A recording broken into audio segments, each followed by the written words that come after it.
Session resume. Madam Speaker,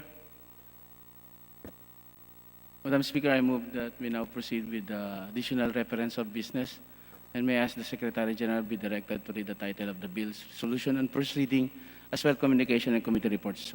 So move, Mr. Speaker. Madam Speaker. The Secretary General is directed to read the titles and bills on additional reference of business. Additional reference of business bills on first reading. House Bill number 8836, renewing for another 25 years the franchise granted to Lokban Telephone System Incorporated, Representative Inverga. To the Committee on Legislative Franchises.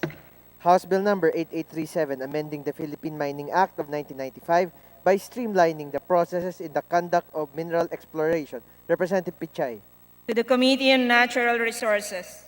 House Bill number 8845, promoting the health and well-being of Filipinos, providing for the purpose the establishment of a community fitness and wellness center in every barangay in the country, Representative Villar. To the Committee on Health. House Bill number 8846, creating an assistance and livelihood program for returning OFW, making them part of the coverage of Small Business Corporation, Representative Villar. To the Committee on Overseas and Workers' Affairs. House Bill 8847, providing for a 7-day special emergency leave for all workers in the public and private sector directly affected by natural calamities or disasters, Representative C. Alvarado. To the Committee on Civil Service and Professional Regulation and the Committee on Labor and Employment. House Bill number 8848, mandating internet service providers to give rebates and payment adjustment for their uninterrupted and poor services, Representative C. Alvarado. To the Committee on Information and Communications Technology. House Bill number 8854, creating a new schools division office in the 1st District of Zamboanga del Norte to be stationed in Palanco, Zamboanga del Norte to cover supervision of 9 school districts, Representative Alosos. To the Committee on Basic Education and Culture.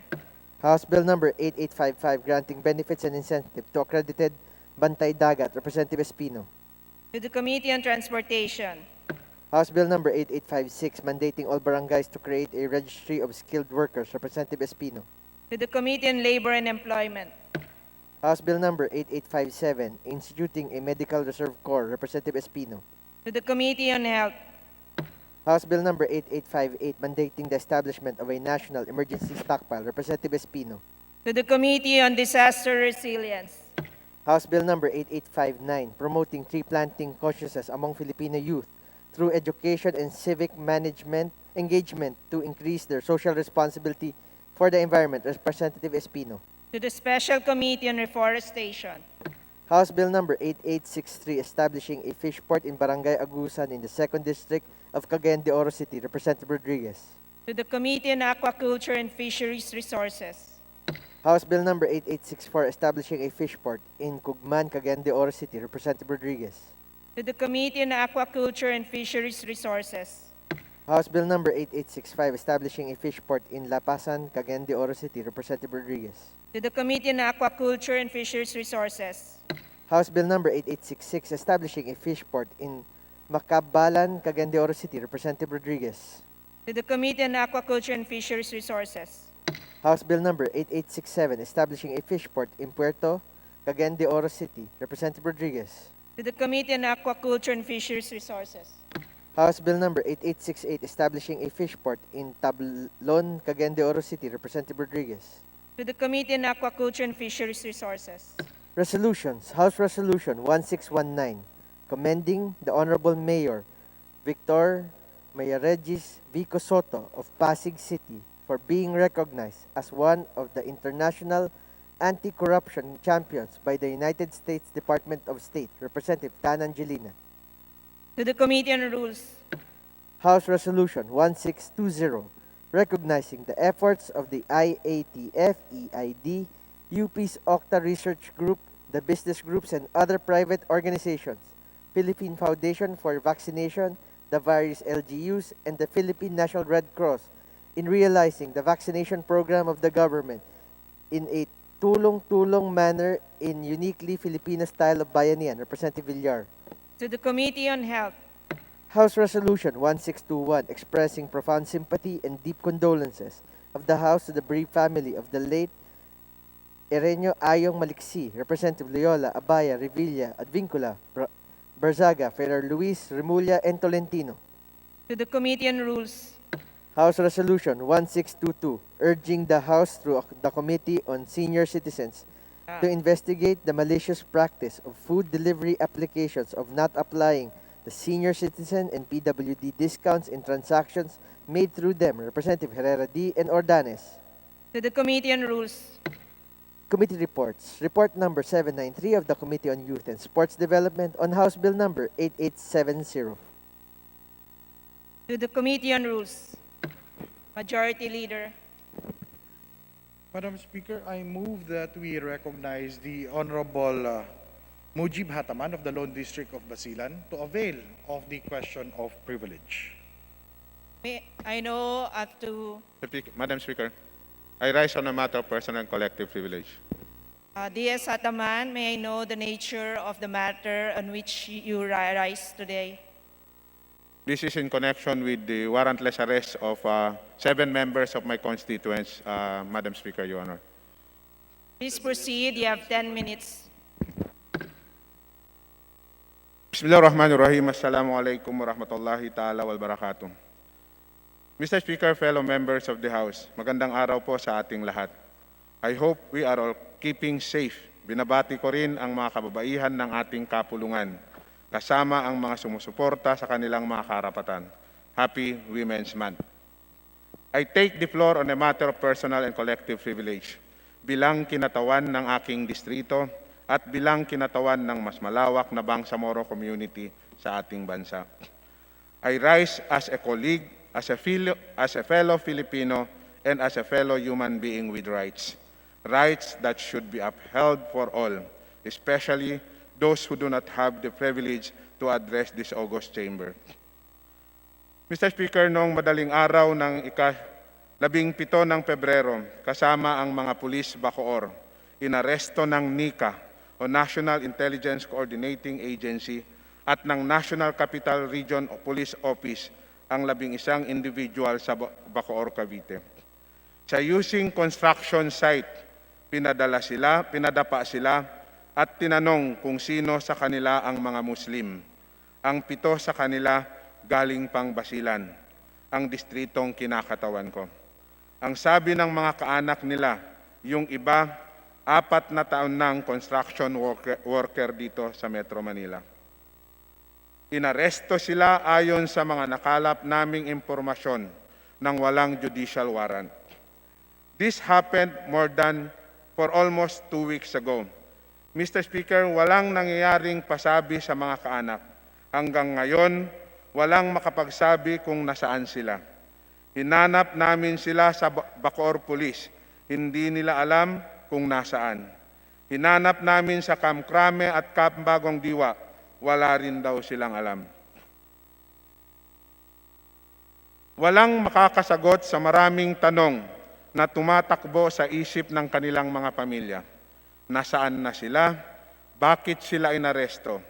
Bakit hanggang ngayon walang maibigay na malinaw na detalye at paliwanag ang mga umaresto sa kanila? Buhay pa ba sila? Siguro naman our offices from the NICA and NCRPO can at least extend some kindness to the families of these individuals. Mabigat sa dibdib ang hindi mo man lang alam kung ano na ang lagay ng kaanak mo. Madam Speaker, I'm sure that like me, many of our colleagues in this chamber understand how such an incident echoes the atrocities committed under the martial law regime. Huwag naman po sanang magbalik ang ganoong kalakaran. Madam Speaker, this is not the first time that members of the Muslim community were harassed, discriminated against, abused, denied due process, or outright disappeared. In fact, on February 16, a day before the Bacoor incident, dinukot ng mga nagpakilalang ahente ng NBI ang mag-asawang sina Limin Saban Mantawil at Bay Munira Saban. Nakatayo lang sila sa harap ng placement agency nila sa Malate. Pagpunta ng mga kaanak sa NBI, wala daw sa kanila ang mag-asawang Saban. Wala daw silang kinalaman sa pagdukot sa kanila. Noon namang February 19, Madam Speaker, dapat magpunta lang sa masjid o moske para magdasal ng Friday or Jumaa si Sulaiman Baunito Muhammad. Nakamaong at tsinelas lang si Sulaiman, hindi na siya nakauwi hanggang sa ngayon. Noong January 19 ng hapon, nakatayo lang din sa may gate ng Maharlika Village sa Taguig si Abdul Muin Tula. Kitang-kita sa CCTV ang pagbaba ng mga armadong kalalakihan sa isang pulang Toyota Innova. Naka-shorts, naka-t-shirt, naka-sombrero at maskara, at may kargang mga baril kasama na ang inihinalang modified M16. Meron pang mga backup vehicle. Ang sabi ng mga ulat, nagpakilala din daw na NBI ang mga ito bago dukutin si Abdul Muin. Hanggang ngayon, nawawala pa ang mag-asawang Saban, si Sulaiman Baunto Muhammad at si Abdul Muin Tula. Kabilang sila sa listahan nitong mga nakaraang taon ng sunod-sunod na pagdukot at pagkawala sa mga Muslim sa Kamaynilaan. Walang makapagsabi kung ano ang nangyari. Nag-aalala pa rin ang mga kaanak nila at hindi rin natin masagot kung ano ang ginagawa ng mga otoridad para hanapin sila. The Bacoor incident, Madam Speaker, might mark the first time that people were arrested under the new anti-terror law. Kaya kailangan natin itong tutukan to ensure that the safeguards under this law and indeed under the Constitution are being followed. Abu sayap man ang mga inaresto o hindi, ang tanong, nasunod ba ang proseso sa pag-aresto? Kinilala ba ang karapatan nila? Lilinawin ko lang din, Madam Speaker, lahat tayo gustong sugpuin ang terorismo. Perhaps me, more than most, given my personal experience as a Muslim. Kami ang tinatamaan, nasasaktan at namamatayan kapag may mga bumabaling sa dahas. Kung totoong terorista sila, maging transparent sana sa proseso ng paghuli. Isakdal, litisin at panagutin. Kung hindi naman sila terorista, walang dahilan para dukutin at punuin ng pangamba ang kanilang mga kaanak. at paano natin matutukoy kung terorista nga o hindi ang isang pinaghinalaan. Simple, Mr. Speaker, sa pagsunod sa tamang proseso at sa pagsunod sa batas. Malinaw, Madam Speaker, na hindi solusyon sa violent extremism ang pang-aapi at paniniil sa mga Muslim. Ilagay natin ang sarili sa pwesto ng mga anak ng mga hunuling ito. Nagtatanong sila, bakit ganoon ang ginawa sa kanilang mga magulang? Ano ang kasalanan nila? Kung walang kasalanan ang mga hinuli, di ba lalo lang akong nagtatanim ng galit sa sistema? Doesn't oppression make the risk of radicalization greater? Di ba pinapalala lang nito ang problema kesa sa solusyonan? Madam Speaker, I stand now to ensure that my fellow Muslims, our countrymen, are not relegated to memory. Kawawa ang mga nangangambang kaanak, Madam Speaker. It pains me to imagine kung ano ang pinagdadaanan ng mga nawawalang taong ito sa ngayon. Kung hindi natin ito bibigyan ng sapat na atensyon, sa katunayan, kung hindi ito naitimre sa amin para mabigyan ng sapat na atensyon, baka sa ngayon wala nang nagsasalita tungkol dito. Mahirap isipin kung ano ang pwedeng kahinanatnan ng mga hinuli. Their rights, Madam Speaker, are our rights. At kapag nilabag ang mga karapatang ito, hindi malayong isipin ang napipintong paglabag sa mga karapatan natin. Hindi maliit na bagay ang pagdaraanan ng mga Muslim na banggit ko, Madam Speaker. Pagdukot ito, kidnapping ito. Nananawagan ako sa Kongreso, sa kapulungan nating ito na imbestigahan ang mga kaso upang mapanatag ang kanilang mga kaanak sa lalo't madaling panahon. Hajma Pandapitan Munsing, Arshid Abdul Qadir, Arham Mustafa Juhur, Tahrin Jalil, Nulham Tadjai, Dam Hamid, mga Muslim, mga taga-Basilan, Muslimin Saban Muntawil at Bay Munira Saban, Sulaiman Muhammad Abdul Muintula. Uulit-ulitin natin ang mga pangalan nila, siguruhin natin na matutukoy kung nasaan na sila, kung ano ang kinahinatnan ng pag-aresto sa kanila, kung bakit sila inaresto, kung nasunod ba ang tamang proseso, kung may aabangan pa ba tayong pag-uwi nila. Dahil kung hindi, baka humaba pa ang listahan ng mga pangalan na ito, baka sa sunod tayo mismo mapabilang na sa listahang ito. Maraming salamat, Mr. Speaker. Wassalamualaikum warahmatullahi ta'ala wabarakatuh. Majority Leader. Madam Speaker, I move that we refer the speech of the Honorable Hataman to the Committee on Rules for appropriate action. Are there any objections? The Chair hears none. The motion is approved. Madam Speaker, I move that we resume consideration of a resolution of both houses number 2 as contained in Committee Report 735. May I ask the Secretary General to read the title of the resolution? The Secretary General is directed to read the title of RBH2. RBH2, Resolution of both houses proposing amendments to certain economic provisions of the 1987 Constitution of the Republic of the Philippines, particularly on Articles 2, 14, and 16. Madam Majority Speaker, Leader.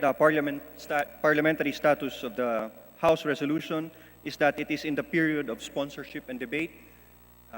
I respectfully request that we recognize the sponsor, the Honorable Alfredo Garbin. The Chairperson of the Committee on Constitutional Amendment, the Honorable Alfredo Garbin, is recognized. Madam Speaker, I move that we recognize the Honorable Argel Joseph T. Kabatbat of Party List Magsasaka for his interpellation. The Honorable Kabatbat is recognized. Thank you. Thank you, Madam Speaker. Mr. Sponsor,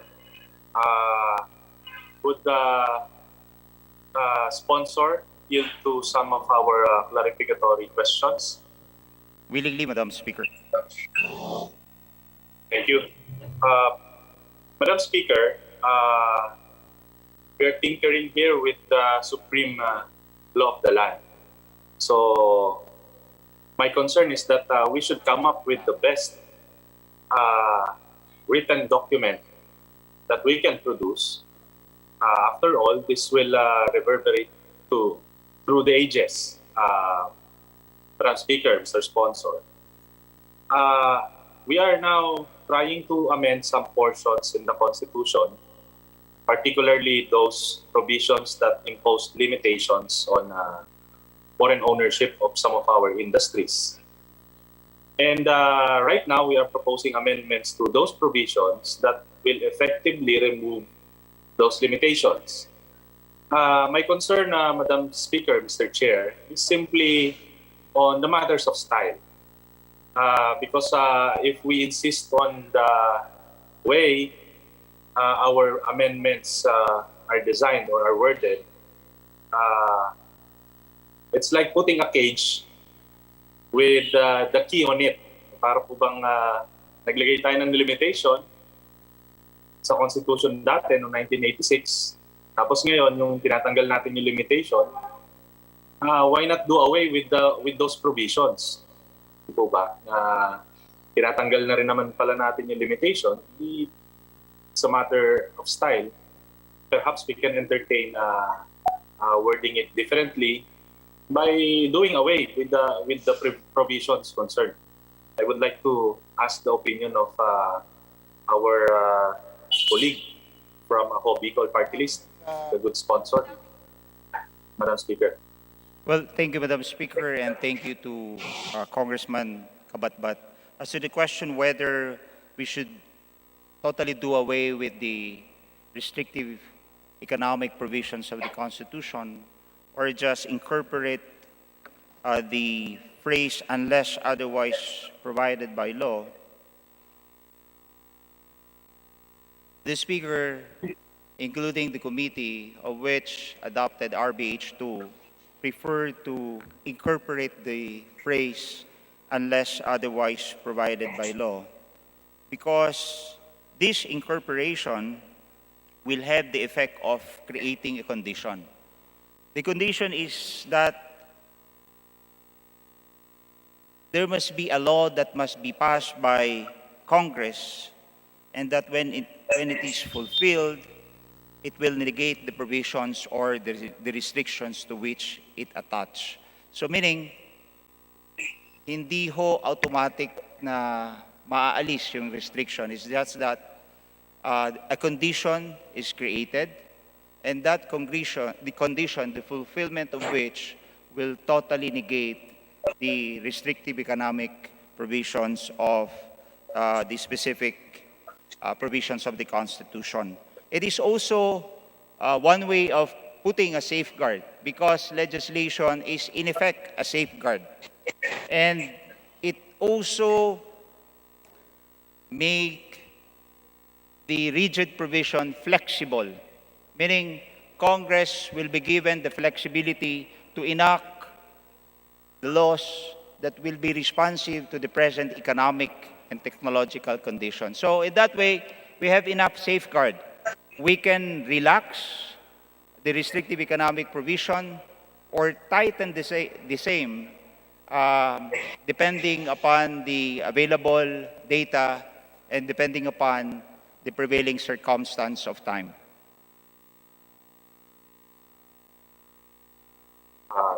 Thank you, Madam Speaker, Mr. Sponsor. I agree that if we insist on the proposed amendments, the way it is worded right now, the limitations will not be automatically lifted once we have approved the proposed amendments in a plebiscite. My only concern is that we can have the same effect if we do away with those provisions. After all, foreign ownership over those industries mentioned will, I think, look for a guidance legislation before they can enter our country, infusing their capital as we intend it to be. But nonetheless, Madam Speaker, Mr. Sponsor, I humbly submit, of course, if that is the intention of the proponents, that lifting of the limitation should not be automatic, then we can proceed with our the wordings of our proposed amendments. Thank you. So, thank you. Thank you. Thank you, Yes, Madam Speaker. The intention really is to provide flexibility to Congress. Because if we do away with the restriction, then it will be, again, a rigid provision of the Constitution wherein anything that we want to um, tighten or relax, we will resort again to amending the Constitution.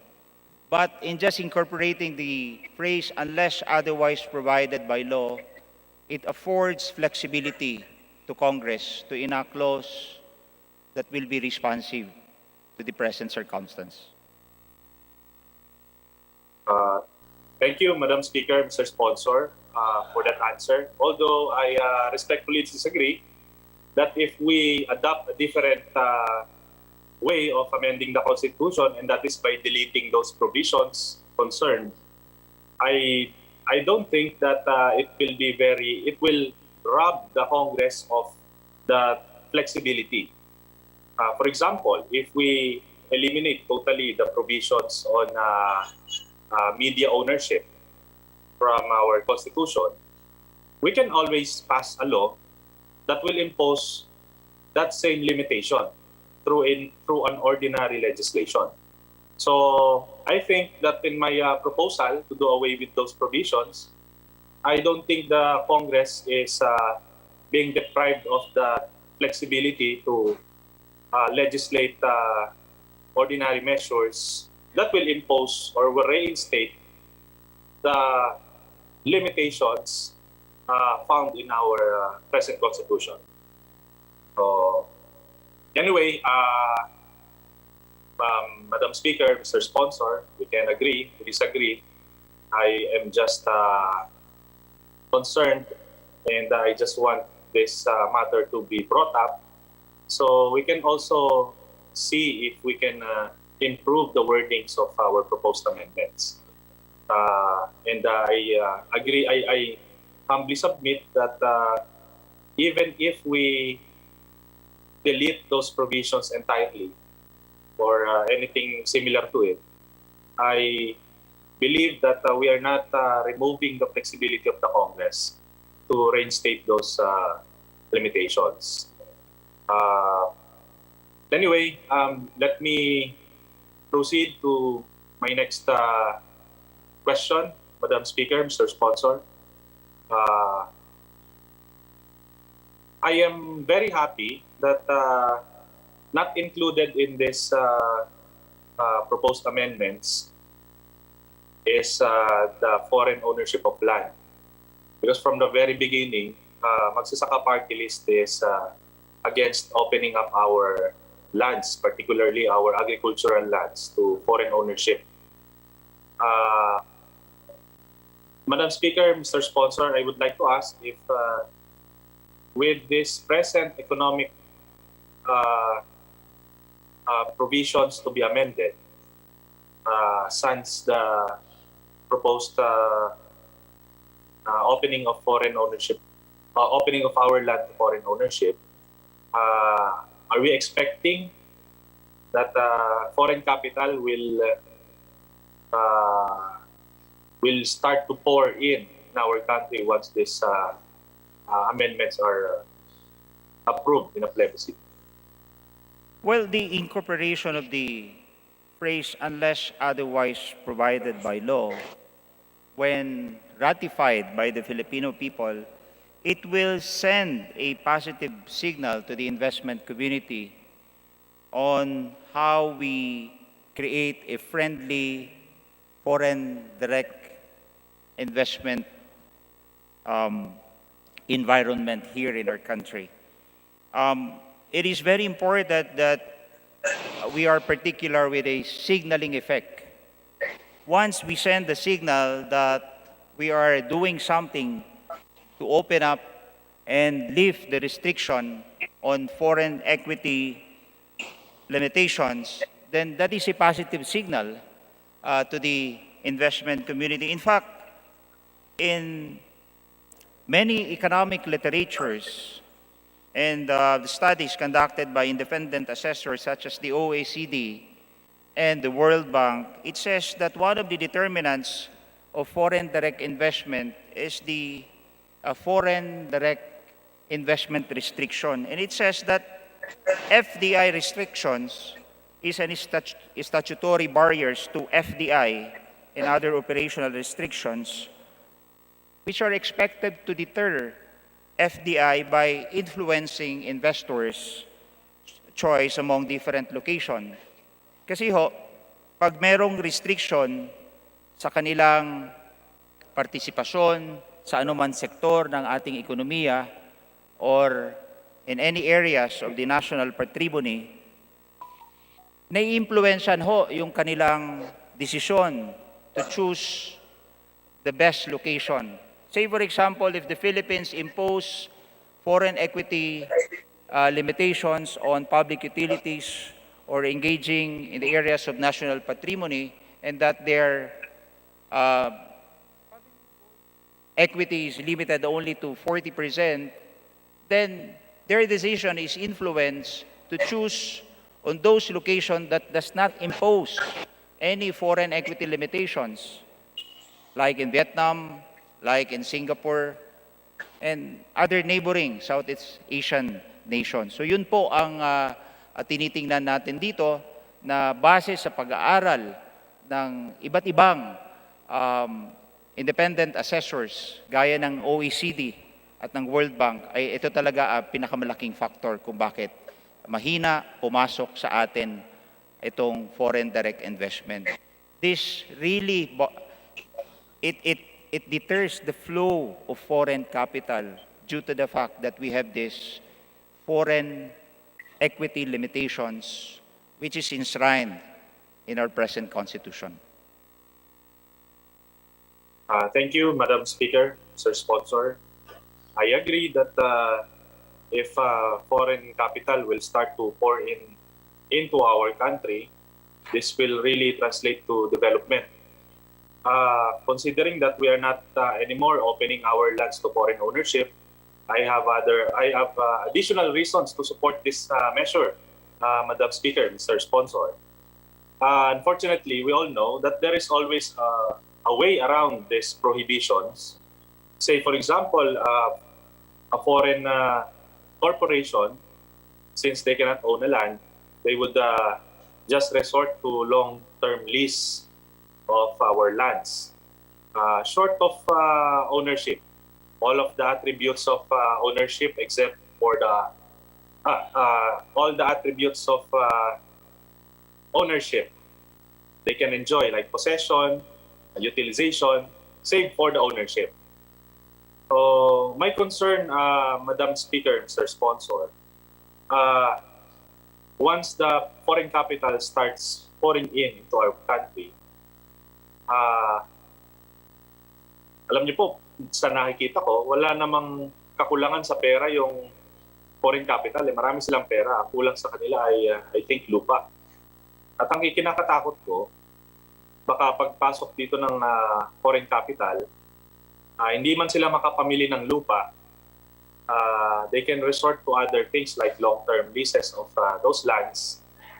Instead of dedicating it to agriculture, they will just engage in land banking, development, and other things not agricultural, which I think is not good for our food security. Parami po ang populasyon ng Pilipinas, paunti ng paunti yung ating nasasaka, tapos wala pa tayong kasiguraduhan na pag pumasok dito ang kapital galing sa ibang bansa, ay hindi ito magagamit para mas lalo pang kumunti yung mga lupa natin para sa pagsasaka, para sa ating food security. Madam Speaker, Mr. Sponsor, there is a way for us to safeguard, to impose a safeguard so that those things will not happen once the foreign capital comes in. And that is, of course, to enact a comprehensive land use act. Unfortunately, Madam Speaker, Mr. Sponsor, we have yet to enact a comprehensive land use act that will ensure that we will have enough agricultural lands for our food security. Hindi na po food security, I don't want to use the term food security. I want to use the term food sovereignty, so that we should be sure that we can feed ourselves by using our lands for our people. So my question, Mr. Sponsor, Madam Speaker, considering that we have yet to enact a comprehensive land use act, what guarantees do we have that that scenario will not happen once we have successfully amended our economic provisions?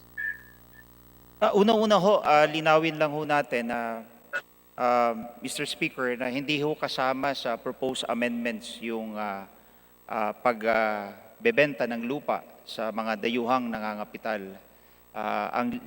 Ang sakop lamang ho ay yung pagpaparenta or long-term lease of those agricultural lands, which is part of the lands of public domain that is alienable.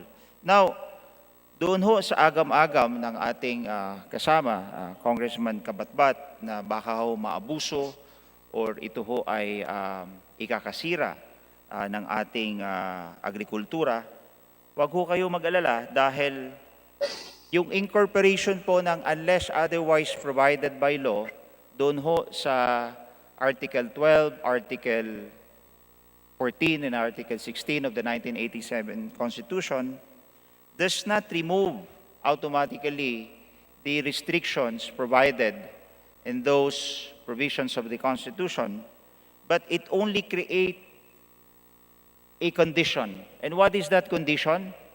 That condition is by Congress passing a law so that that provision to which it is attached will negate the said restriction. Ano ho ang epekto ng isang legislasyon ng Kongreso? Yun ho yung safeguard na sinasabi ho natin. That's why we don't want to do away totally with those restrictions. We wanted to have a condition by passing a legislation to see to it that all safeguards will be incorporated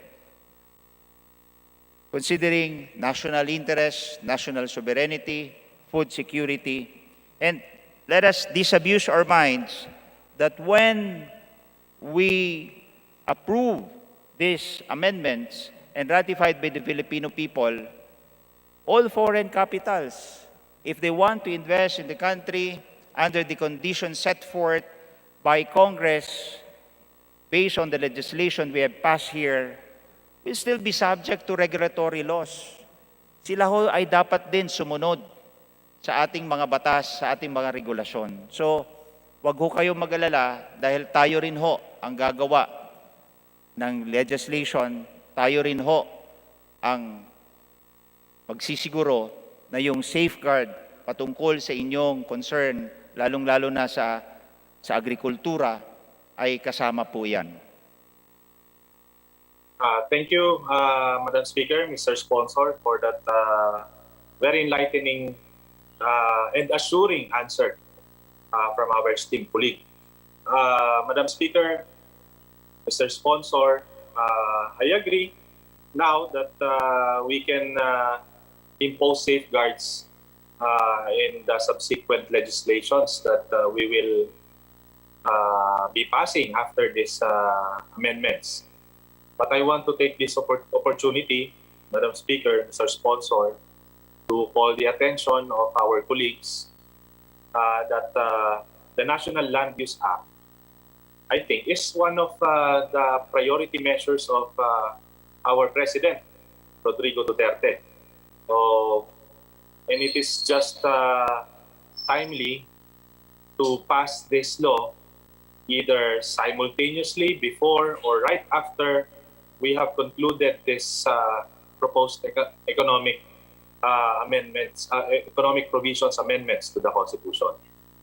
So I hope that we can have, aside from those safeguards mentioned by our esteemed colleague, Congressman Garbin, I hope that we will also be able to pass a National Land Use Act to add further safeguards to secure our land for our food security and food sovereignty.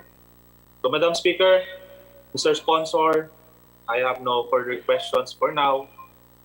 Maraming salamat po sa inyong mga sagot. And good luck to us. Sana po makapag-produce tayo ng magandang amendment dito po sa ating ginagawa ngayon. Thank you. Madam Speaker, I have no further questions for now. Majority Floor Leader. Mr. Speaker, I move that we suspend consideration of resolution of both houses number 2. Any objection? There being none, suspended. Thank you, Mr. Speaker. Mr. Speaker, I move that we consider House Bill number 8781 under Committee Report 766, the parliamentary status. I'm sorry, Mr. Speaker, I move that we consider House Bill 8737 as contained in Committee Report number 754. The parliamentary status of the bill is that it is in the period of sponsorship and debate. I move that we recognize the sponsor, the Honorable Roman Romulo of the Lone District. I move that we request the Secretary General to read the title of the House bill. Secretary General, Secretary General, please. Secretary. House Bill 8737, an act regulating the conduct of off-campus educational activities by public and private schools. Mr. Speaker, the parliamentary status of the bill it is in the period of sponsorship and debate. I move that we recognize the sponsor, the Honorable Roman Romulo of the Lone District of Pasig City. Chair recognizes Congressman Gomez. Thank you, Mr. Speaker. Thank you, Majority Floor Leader. I have the honor to sponsor this House bill, an act regulating the conduct of off-campus educational activities by public and private schools. Currently, there is no legislation on this matter. These are subject to regulations issued by the Department of Education and the Commission on Higher Education. This bill proposes that we set up a framework for off-campus educational activities that are not part of the curriculum but may add to the educational learning curve of our students. I also move, Mr. Speaker, that the explanatory note of said proposed House bill be made part of the records. I so move, Mr. Speaker. Majority Leader. Mr. Speaker, I move that we suspend consideration of House Bill number 8737. Any Mr. objection? Speaker, there is a pending motion that the explanatory note of the bills also be read into the records of the plenary. Any objection? There being none, the explanatory note is considered. Thank you, Mr. Speaker. Thank you, Majority Leader. Mr. Speaker, I move that we suspend consideration of House Bill number 8737. Any objection? There being none, suspended. Mr. Thank you, Speaker, Mr. I move Speaker. that we consider House Bill number 8781 under Committee Report 766, and may I request the Secretary General to read the title of the bill. Secretary, please proceed. House Bill 8781, an act requiring personnel of tourism establishment, tourism-oriented organization, and all other persons providing tourism-related services to undergo basic first aid training. Mr. Speaker, the parliamentary status of the bill is that it is in the period of sponsorship and debate. I move that we recognize the sponsors of the bill, beginning with the Honorable Sol Aragones for her sponsorship speech. Any objection? Ms. Aragones, given the floor.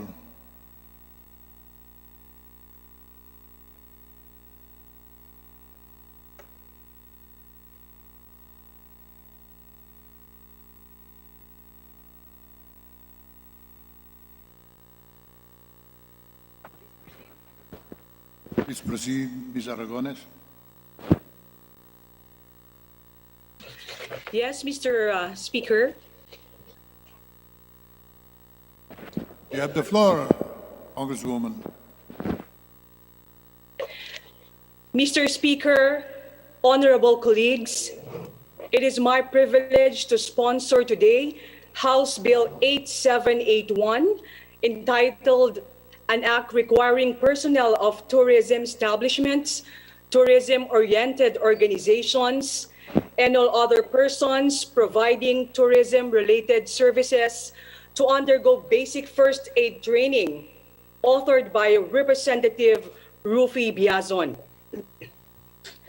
Mr. Speaker, to ensure the safety of our tourists as they travel around the country, House Bill 8781 mandates that personnel of tourism establishments, tourism-oriented organizations, and all other persons providing tourism-related services should undergo basic first aid training provided by the Philippine Red Cross or any other reputable training institutions. This bill aims to guarantee that these personnel are properly equipped with the necessary skills to respond to emergency health situations.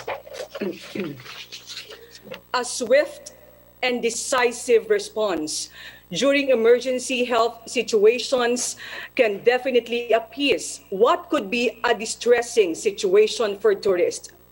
In case of accidents or injuries, when an accident or disaster happens in the vicinity of a tourism establishment or a destination, the staff would always find themselves in the role of first responders before any professional assistance can arrive.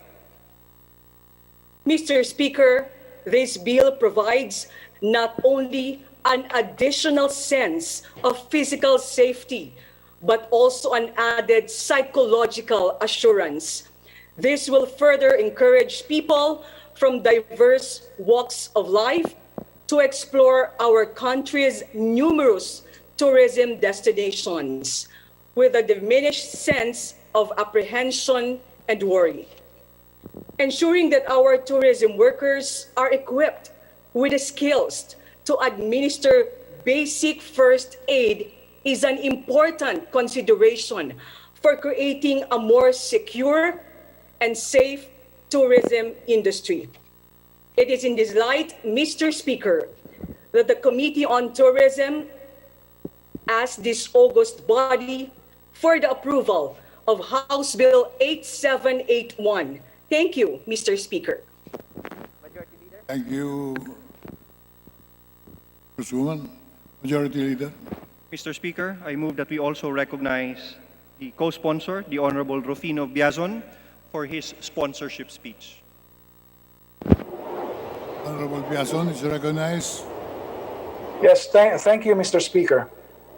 I have the honor to sponsor House Bill number 8781 together with my esteemed colleague, Representative Sol Aragones, Chair of the Committee on Tourism, who has been a staunch promoter of tourism in the various congressional districts of the members of this House through her viral social media production, Kong Tour. Representative Aragones is undoubtedly a valuable mover of Philippine tourism, particularly in the legislative branch of government. If the pandemic did not steal the year 2020 away from us, she would most likely have done as much work for tourism in the field as she has done within the halls of this House. In 2019, the Philippines logged in 8,260,913 visitor arrivals, which was an increase of 15% from the previous year. Compared to the visitor arrivals in 2010, it has been more than a 230% increase.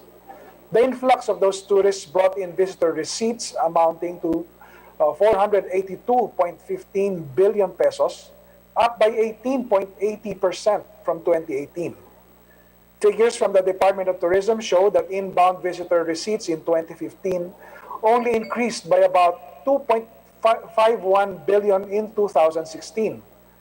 But from 2016 onwards, the amount increased by an average of 84 billion a year. I have no doubt in my mind that if COVID-19 had not interfered with our lives, we would have at this time surpassed the 2019 increase. In fact, the Philippines suffered a 73% drop in foreign visitor arrivals in the first 7 months of 2020, with tourism revenue dropping 72%.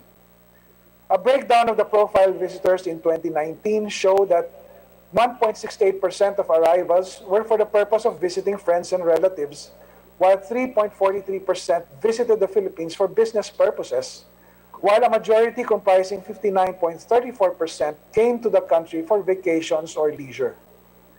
Vacations and leisure trips are where a wide sector of Filipinos earn from tourism.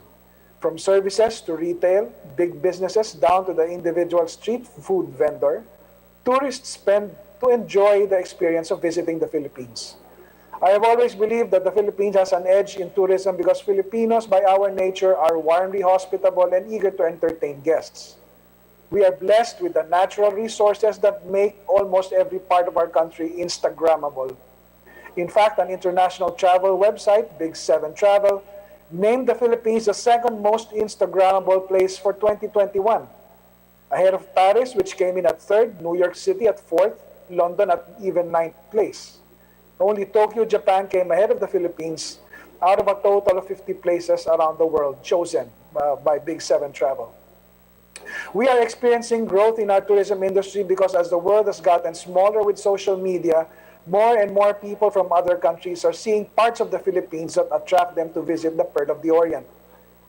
When in the past we had to pour resources to place ads, commercials, and other traditional and expensive means of drumming up publicity to entice tourists to include Philippines in their travel plans, nowadays anyone with a camera phone and a social media account like Facebook, Instagram, Pinterest, and others can provide or promote the country with an upload of a picture.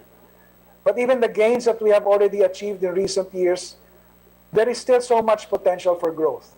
As long as we are able to tap and exploit those potentials, we are certain to log in more visitors and catch up with our successful neighbors in the region. It doesn't take much of a specialized study to have an idea what we need to do for tourism. All of us have been tourists, both domestic and abroad. And just by experience, we know what makes a destination successful, one that will make tourists want to visit and come back for more. In my opinion, as a tourist myself, we just need to give tourists cash. No, it's not cash as in money, it's CASH. Convenience, accessibility, safety and security, and hospitality. Convenience is about experiencing amenities that make travel comfortable and easy, from how a traveler's entry into the country is hassle-free, the ease of navigating and moving around the country through availability of tourist assistance, the availability of credit card facilities, as well as connectivity and telecommunications, even in remote destinations. Accessibility is about the ability to go from one place to another, whether it be by mass public transportation or special limousine service. Safety and security is about the tourist being able to visit places without having to fear any harm, or with the optimism that if he or she falls ill or gets injured, immediate professional help is available. And of course, hospitality is having people oriented and trained in professionally relating to and accommodating tourists. With these in mind, particularly on safety and security of tourists, this representation introduced House Bill number 786, an act entitled An Act Requiring Personnel of Business Establishments, Members of Organizations or Associations, and all other persons providing tourism services to undergo first aid training. After undergoing technical working group sessions and careful consideration by the Committee on Tourism, refinements have been introduced and the substitute bill has been reported out as House Bill 8781. Basically, the bill envisions that every worker in tourism establishments, tourism-oriented organizations, and other persons providing tourism-related services to be certified first aiders, and be able to give immediate assistance and care to tourists who may be in need. The idea for the bill was brought about by incidents reported in the news where tourists who got injured were unable to get crucial first aid after injuries or accidents due to the lack of trained personnel. Many instances in my own experience as a tourist, I have encountered tourism service providers who lack not only trained first aiders, but even a basic first aid kit. I believe that passage of this bill into law will add to the plus points of Philippines, providing more value to our country as a tourist destination. If this House will approve this in plenary, it will actually be the second time that the wisdom of the House, the members of the House from the 17th Congress and the 18th Congress deemed this proposal worthy of becoming a Republic Act. With this, Mr. Speaker, we seek the House's approval of this bill.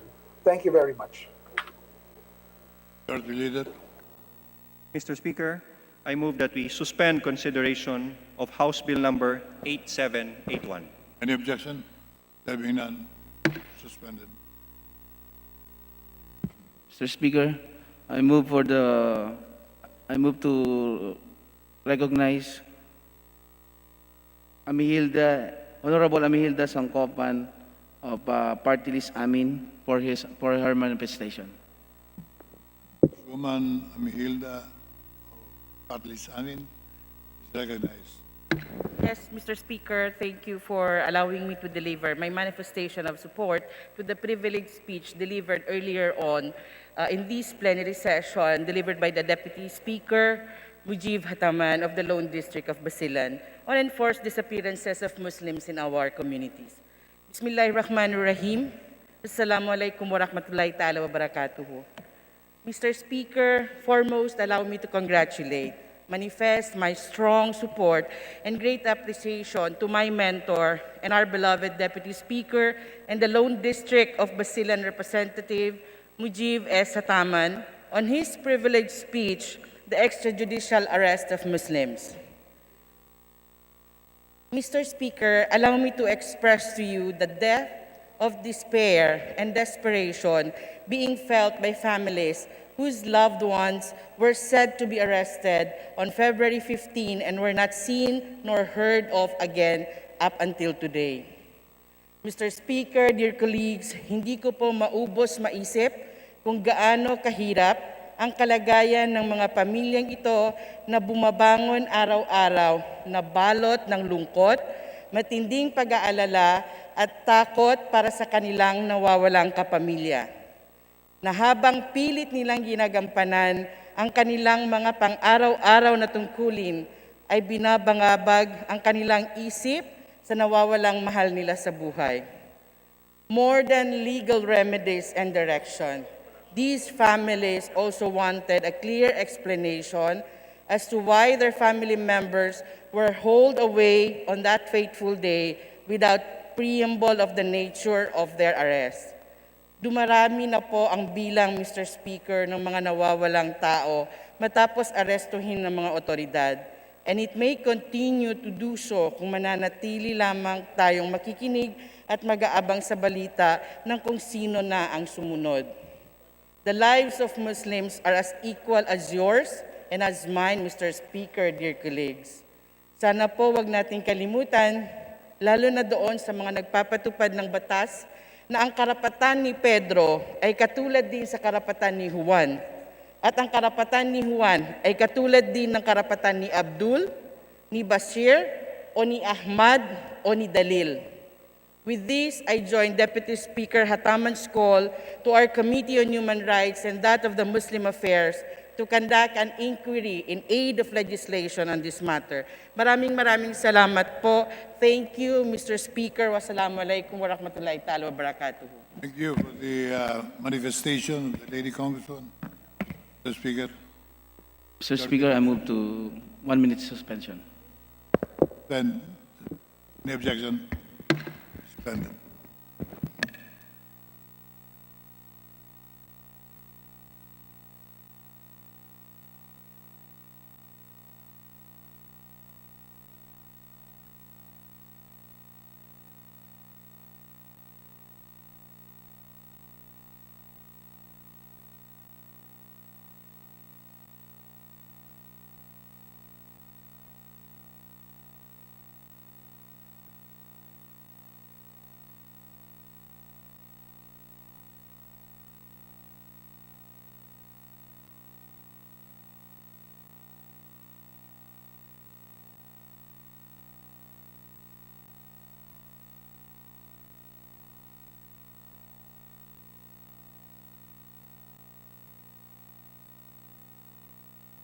tinatanong.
Session resumed. Mr. Speaker, with leave of the House, I move that we open the privilege hour. Objection? Any objection? There being none? Mr. Speaker, I now move that the gentleman from the 6th District of Manila, Honorable Bienvenido Abante, be recognized to avail the privilege hour. Before we proceed with the privilege hour, the chair would like to inquire from the majority leader of whether we're in the privilege hour now, Wednesday, or are we sticking to the rules which limit the privilege hour on Mondays? Unless the body decides to suspend the rule, the chair would enforce it.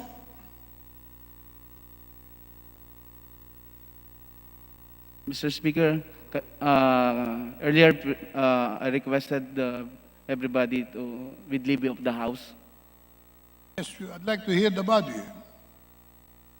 If the body wants to listen to privileged speeches every day, so be it. But otherwise, we have a rule to follow, privilege speeches are reserved for Mondays after taking up the business of the day. Today is a Wednesday, just to make it clear. Mr. Speaker, 1 minute suspension. As you suspended.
Resume. Mr. Speaker, I move to reiterate my earlier motion to open the privilege hour. The chair reiterates the question. Are we approving it unanimously? Yes, there's no objection, Mr. Speaker. That we will continue with the privilege hour anytime it's taken up on the floor. Yes, Mr. Speaker. This is a precedent. From here on, we can call for a privilege hour every day. Is that right? Yes po. Only with leave of the House po. Anyway, we recognize the gentleman from the 6th District as long as we're clear that there is a rule and we have to suspend the rule. Yes, Mr. Speaker. If it is suspended, then so be it. Let's listen to the gentleman. I'm sure he's going to deliver words of wisdom. Thank you, Mr. Speaker, for allowing us to deliver our privilege speech. Because I believe this to be very appropriate and very important at this time, Mr. Speaker. Today, I'd like to speak on what happened here in Quezon City that occurred several days ago, Mr. Speaker, particularly the 24th of February. I entitled my privilege speech to be Senseless Deaths and Sensible Reforms. Kaya, Mr. Speaker, magandang hapon po sa inyo, sa ating mga kasamahan, kaibigan, at katrabaho dito sa Kamara, my esteemed colleagues in the House of Representatives. It pains this representation, Mr. Speaker, to rise today on a matter of personal privilege. It is painful because it follows the tragic and senseless deaths of law enforcement officers at the hands of fellow officers of the law. These deaths are tragic because the loss of life is always tragic. Mr. Speaker, regardless of the circumstance, but what is particularly painful in this incident, Mr. Speaker, is the utter senselessness of this bloody episode. It simply does not make any sense. Because when people who are supposed to be on the same side of the law shoot at each other, it does not make sense. Because when the bullets from the firearms of law enforcement officers rip to the bodies of fellow law enforcement agents, it does not make sense. Because when 4 lives are suddenly snuffed out in what is now called a misencounter, it does not make sense.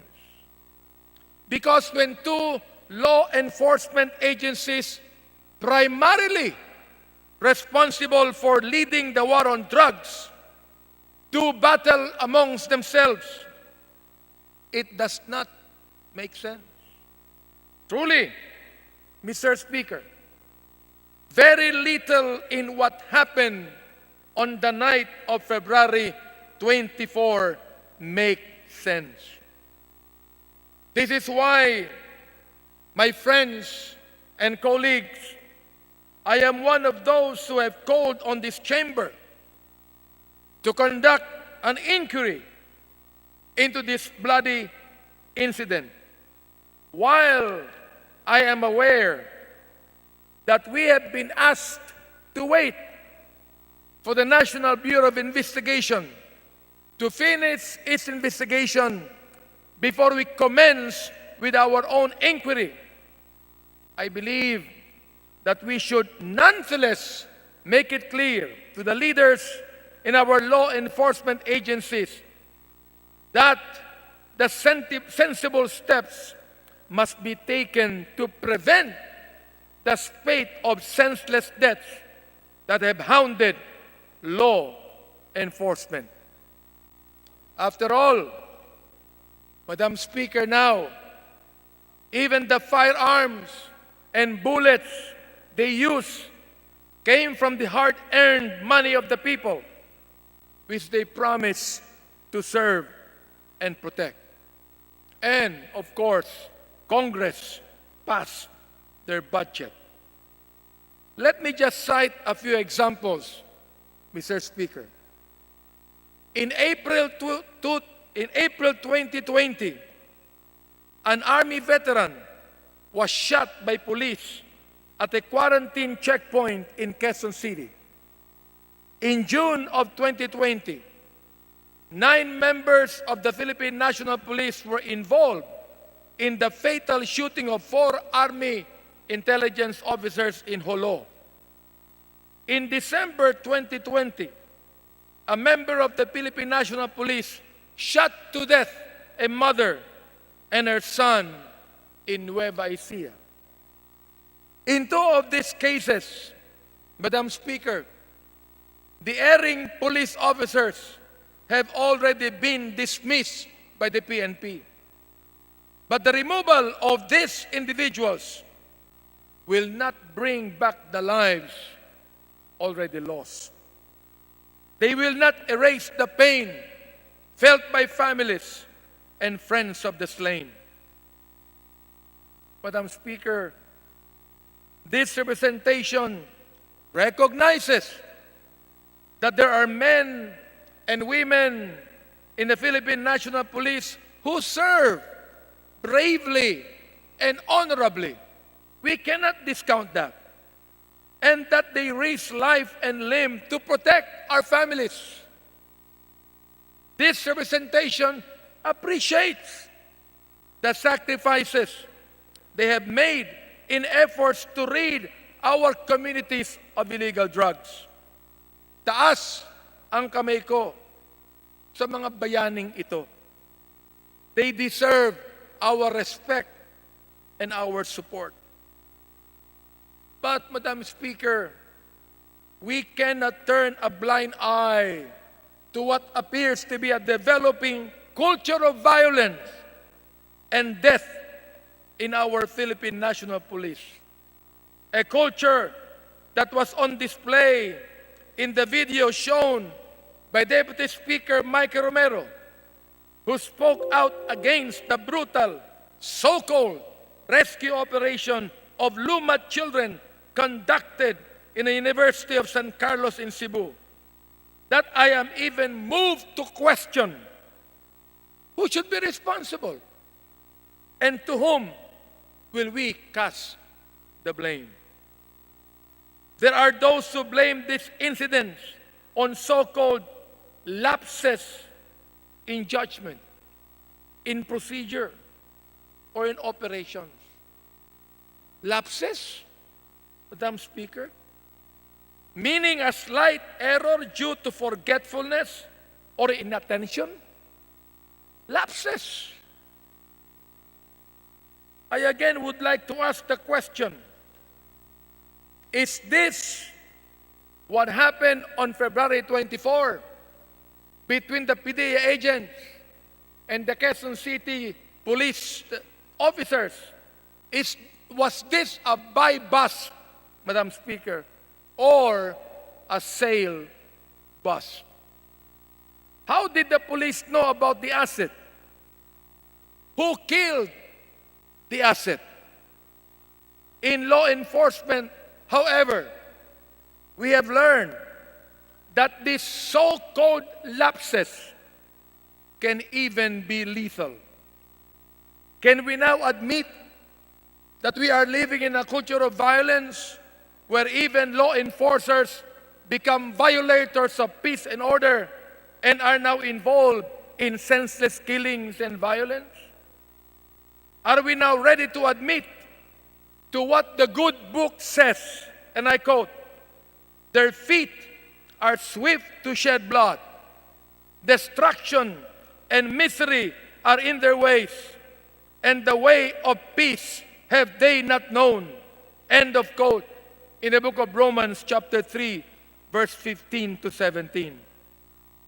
This is why, Madam Speaker, I urge the leadership of the Philippine National Police and our law enforcement agencies to take a long, hard look at their organizations, at their personnel, and at their operations.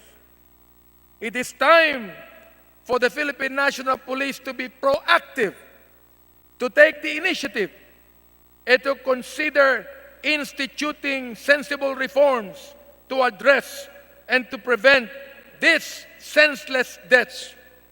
For each day that passes without action on their part is another day faith and confidence in law enforcement is eroded. And that is the same thing with PIDEA, Madam Speaker.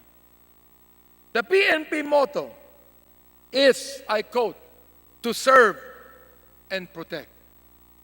And it is our duty, Madam Speaker, to constantly remind their leadership that this motto refers to our citizens and not to them. Bottom line, the people demand a full and honest investigation.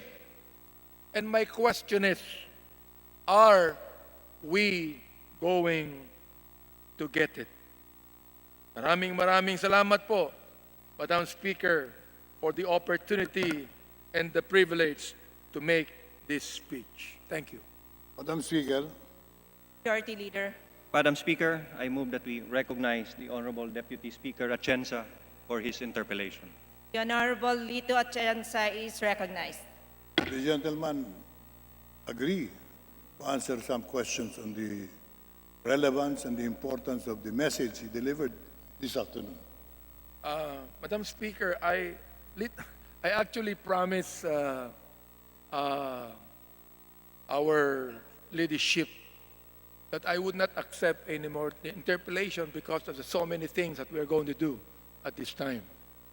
So much as I would like to indulge myself to the interpellation of my good friend, Representative Atienza, I would like to just tell him my regrets, Madam Speaker, that I couldn't be able to allow it because of my commitment not to have any interpellation on this privileged speech. Thank you very much. Majority Leader. Madam Speaker, pursuant to our rules, we will respect the right of the Speaker Madam to Speaker, accept an interpellation, and we beg the indulgence Madam Speaker, of the Honorable... since the gentleman declines to be interpellated, may I be given a chance to manifest my own sentiments about the issue? Because this issue affects the whole nation and not just the gentleman's district. We would like to manifest our own position on the matter. We You have may no proceed, objection. Honorable Lito Atienza. Please proceed with your manifestation. Thank you, Madam Speaker. The gentleman touched on a very important, critical issue today. The incident where a police group tried to kill another police group is something that should scandalize Congress. It should scandalize every Filipino. I'm just saddened that the gentleman from the 6th District would not even allow questions. So therefore, I'm going to give the answers. Madam Speaker, what happened in Commonwealth Avenue saddened and angered this representation. Never did it happen that policemen hold a gun battle in the main streets of Metro Manila, in the commercial center of Quezon City, even. 5 ang namatay. Almost 40 minutes ang gun battle. It was not a misencounter. They knew each other. They realized that they were doing the wrong thing, and yet they continued firing their guns. At this point in time, no investigation is needed. They should all be suspended from the service. Every policeman and PDEA agent involved in the gun battle should be automatically suspended, their guns confiscated until the investigation is over. Tama po naman ang Presidente. Isa lang ang dapat mag-imbestiga dyan. Mag-iimbestiga Kongreso, mag-iimbestiga Senado, mag-iimbestiga ang Pulis, mag-iimbestiga PDEA, mag-iimbestiga ang marami pang organisasyon. Eh baka iba-iba ang resulta niyan. The more investigating groups holding their own investigation, the more versions we will hear about the incident. Isa na lang. NBI, the President no less, directing the investigation. Nakakalungkot aminin na ang pulis ngayon ay handang pumatay ng kapwa-pulis. Ano kanila pinag-aawayan? Ayon sa impormasyon, droga. They are fighting for the spoils of the continuing drug war ngayon. And let's take note of this in this chamber. This is the Congress of the Philippines, and we should take action immediately. Let's not investigate anymore. The PNP is sick. May sakit po ang organisasyon ng ating kapulisan. And I'm not blaming anyone, but I am blaming the system today, where the police is not under the control and supervision of elected local officials. So this incident is not going to stop at Commonwealth. It will continue on. And meanwhile, 2 Manila policemen disappeared in the past 2 weeks for reasons unknown. They were picked up by armed men, never came home. Ano po nangyayari sa atin? What's happening to the nation? My message, of course, is in support of the intention of the good Congressman, the Deputy Speaker Abante. But I'd like to add something more important at this point in time. We need to act as a lawmaking body to make sure that the police is reformed on the spot. Hindi na po pwede po itong sloganeering to serve and protect. Who are they serving? Who are they protecting? They're protecting their interests, Madam Speaker. For as long as the police is not accountable to the community today, they will not reform. Once upon a time, during the glorious days of Philippine governance, the police was very efficient.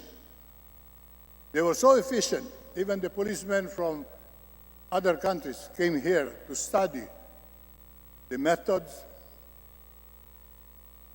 the techniques, the strategies, the training of our policemen. Today, we are now becoming the laughing stock of the world. Only in the Philippines, sabi nga nila, where policemen hold a gun battle against fellow policemen. And the reason is very clear. It's within our grasp, Madam Speaker. It's within the hands and control of this Congress. Ibalik natin ang control and supervision ng pulis sa mga mamamayan sa pamamagitan ng kanilang mga halal sa kanilang lungsod at munisipyo. For as long as we have one centralized police organization, answerable only to the President of the Philippines, the policeman will not be respectful of the rights of the citizenry. It is so scandalous that it should move every member of Congress to act immediately. We don't want the police in Mindanao to do battle with fellow policemen in cities in Mindanao. We don't want policemen in Luzon battling it out with fellow policemen in the different provinces in Luzon. This kind of malady never existed before because the policeman before was answerable to the people. Their slogan, to serve and protect, was true during the olden years. The words written in the walls of Manila Police Department, go spread the word. Tell the passers-by that in this little world, men know how to die. Hindi na po nila pwedeng gamitin ngayon. That in this little world, the policeman is corrupt and involved in the drug problem of the nation. So I'm challenging every member. I'm challenging the congressman from the 6th District.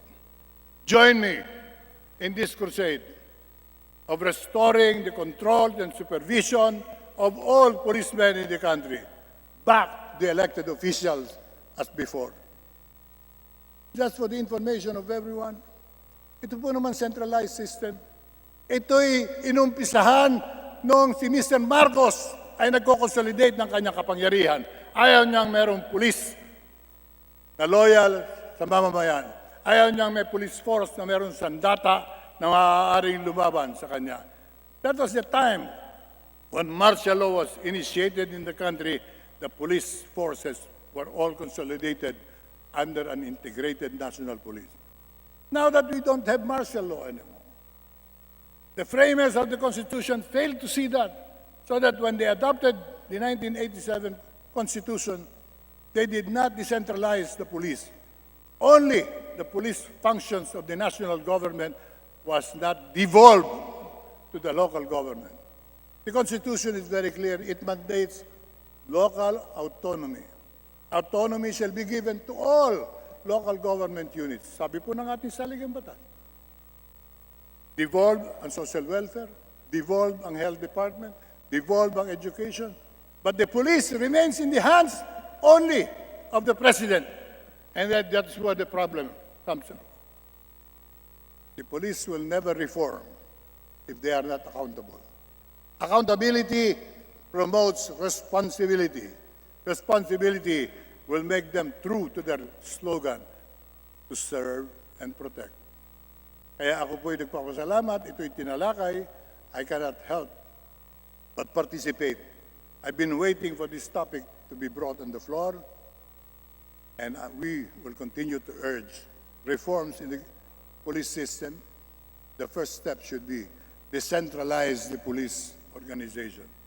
It cannot remain only in the hands of the president. It should go back to the control of the mayor, the councilors, na ang taong bayan, pagka-argabyado ng pulis, pwedeng magsumbong at aksyon will be taken immediately. Today, the policeman will shrug his shoulder and say, magsumbong ka sa lelong mo. Walang mangyayari sa iyo sapagkat malakas ako sa organisasyon. Yan ang nangyayari sa atin. Pababayaan ba natin? I say we should act now. The good old saying, if we don't move now, who else will move? Pag hindi natin inaksyonan, sino ang aaksyon? Kundi ngayon, kailan pa? Yan ang hamon sa atin lahat. Maraming salamat, Madam Speaker. Majority Leader. Madam Speaker, I move that we refer the speech of the Honorable Abante as well as the manifestation of the Honorable Atienza to the Committee on Rules for appropriate action. Are there any objections? The Chair hears none. The motion is approved. Madam Speaker, last to avail of the privilege R, I move that we recognize the Honorable Robert Ace Barbers to avail of the privilege R. The Honorable Robert Ace Barbers is recognized. Thank you, Madam Speaker. Thank you, Majority Leader. Madam Speaker, distinguished colleagues, I rise before this august body on personal and collective privilege to express deep dismay and apprehension to the heartbreaking shooting incident on February 24, 2021 that resulted to the loss of lives of our law enforcers. I heard about the incident when the firefight was unfolding on that unfortunate early evening while I was still in my office. I watched it vividly, almost in real time, from breaking news and video footages that were uploaded on the internet. As I watched the news and the footages, I was deeply dismayed and disappointed to learn that the parties involved in the firefight are our very own frontliners in the fight against illegal drugs.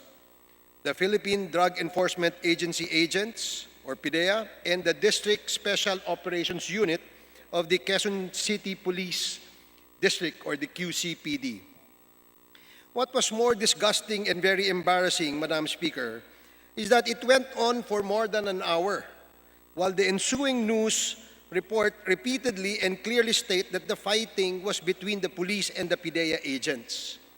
Not only that the news and footages show a clear indication that one side are police officers and the other side belongs to the PDEA because many of them were visibly wearing uniforms. What was worse, Madam Speaker, is that the PDEA agents were discriminately targeted.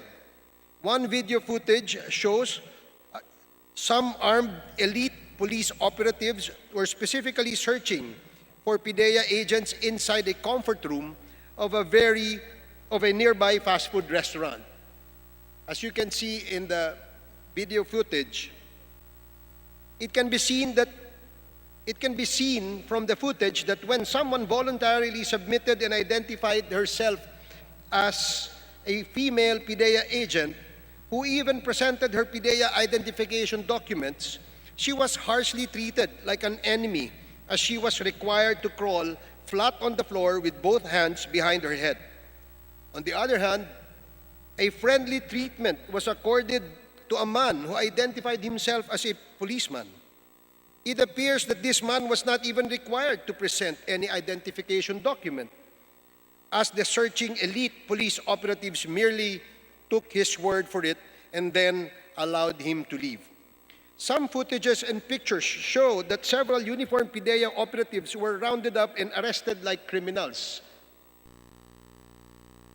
Can you show in the slide, please? Madam Speaker, the police and PDEA agents involved must have known and identified each other that they both belong to the government. But they did not bother to initiate efforts to immediately cease the exchange of gunfire. As reported in the news, the contending parties finally stopped the shooting only when their respective high-ranking officials personally interceded, which happened more than an hour after it started. I may not be privy to the actual situation on the ground, but I am certain that the sustained firefight could be avoided if the applicable rules of engagement and proper protocols are strictly followed. Proper coordination instantly came out from my mind while virtually watching the unfolding event. I then surmised that the unfortunate confrontation would not possibly happen if there was proper coordination. What baffles me more, Madam Speaker, was that both the police and the PDEA claim that there was proper coordination and that they were allegedly conducting legitimate anti-drug operation. Early news reports circulate the version from the police which states that they were conducting a legitimate buy-bust operation, but turned out that they were allegedly transacting agents of the PIDEA. This information must have originated from the sketchy incident report of Quezon City's Batasan Police Station 6, excerpt of which as follows, as you can see in the slide.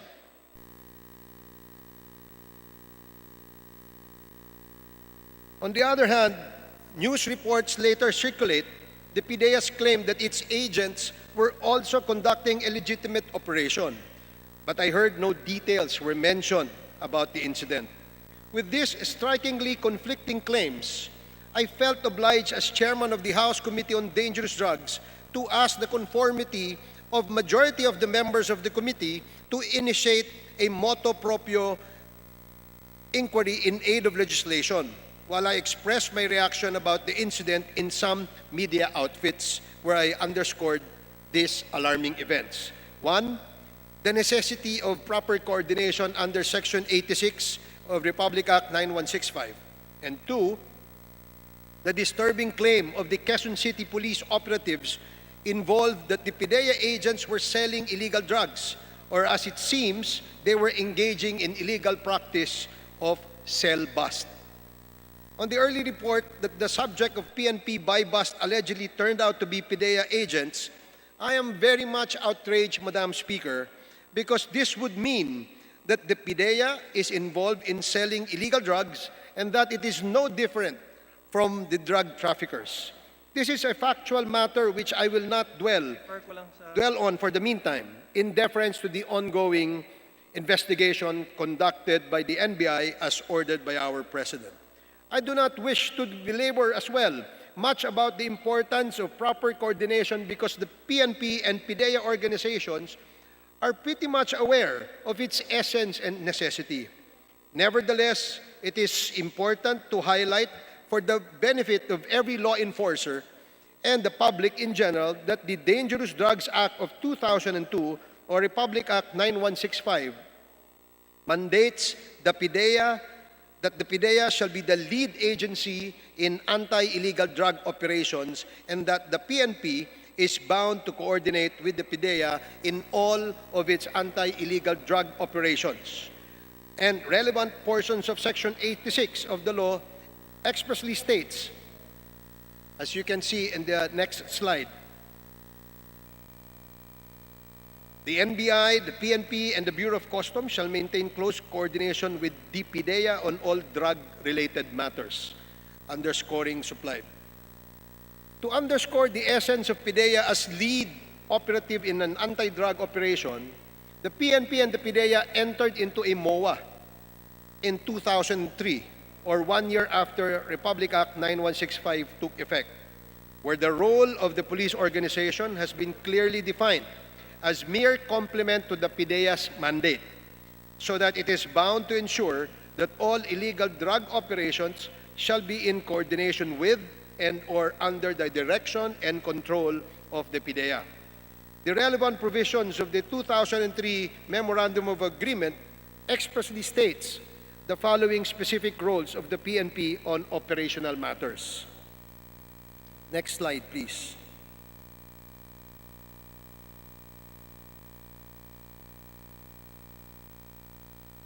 On March 10, 2014, the PNP and the PIDEA renewed their Memorandum of Agreement, reiterating the role of the PNP in anti-illegal drug operations. But unlike the 2003 MOA, the 2014 MOA no longer states expressly that all operations against illegal drugs shall be carried in coordination with and or under the direction and control of the PIDEA. The latest MOA simply provides a general statement on this matter which states, next slide please.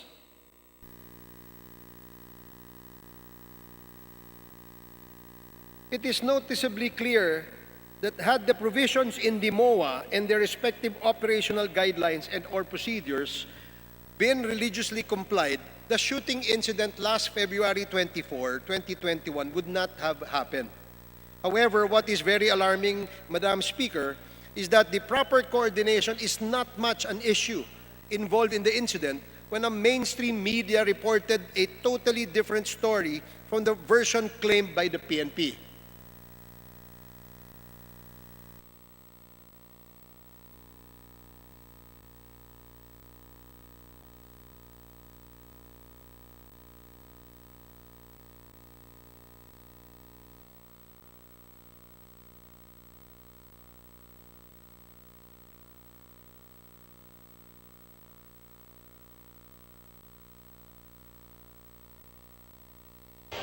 Umakyat na po sa 5 ang patay sa madugong shootout sa Commonwealth nitong Miyerkules.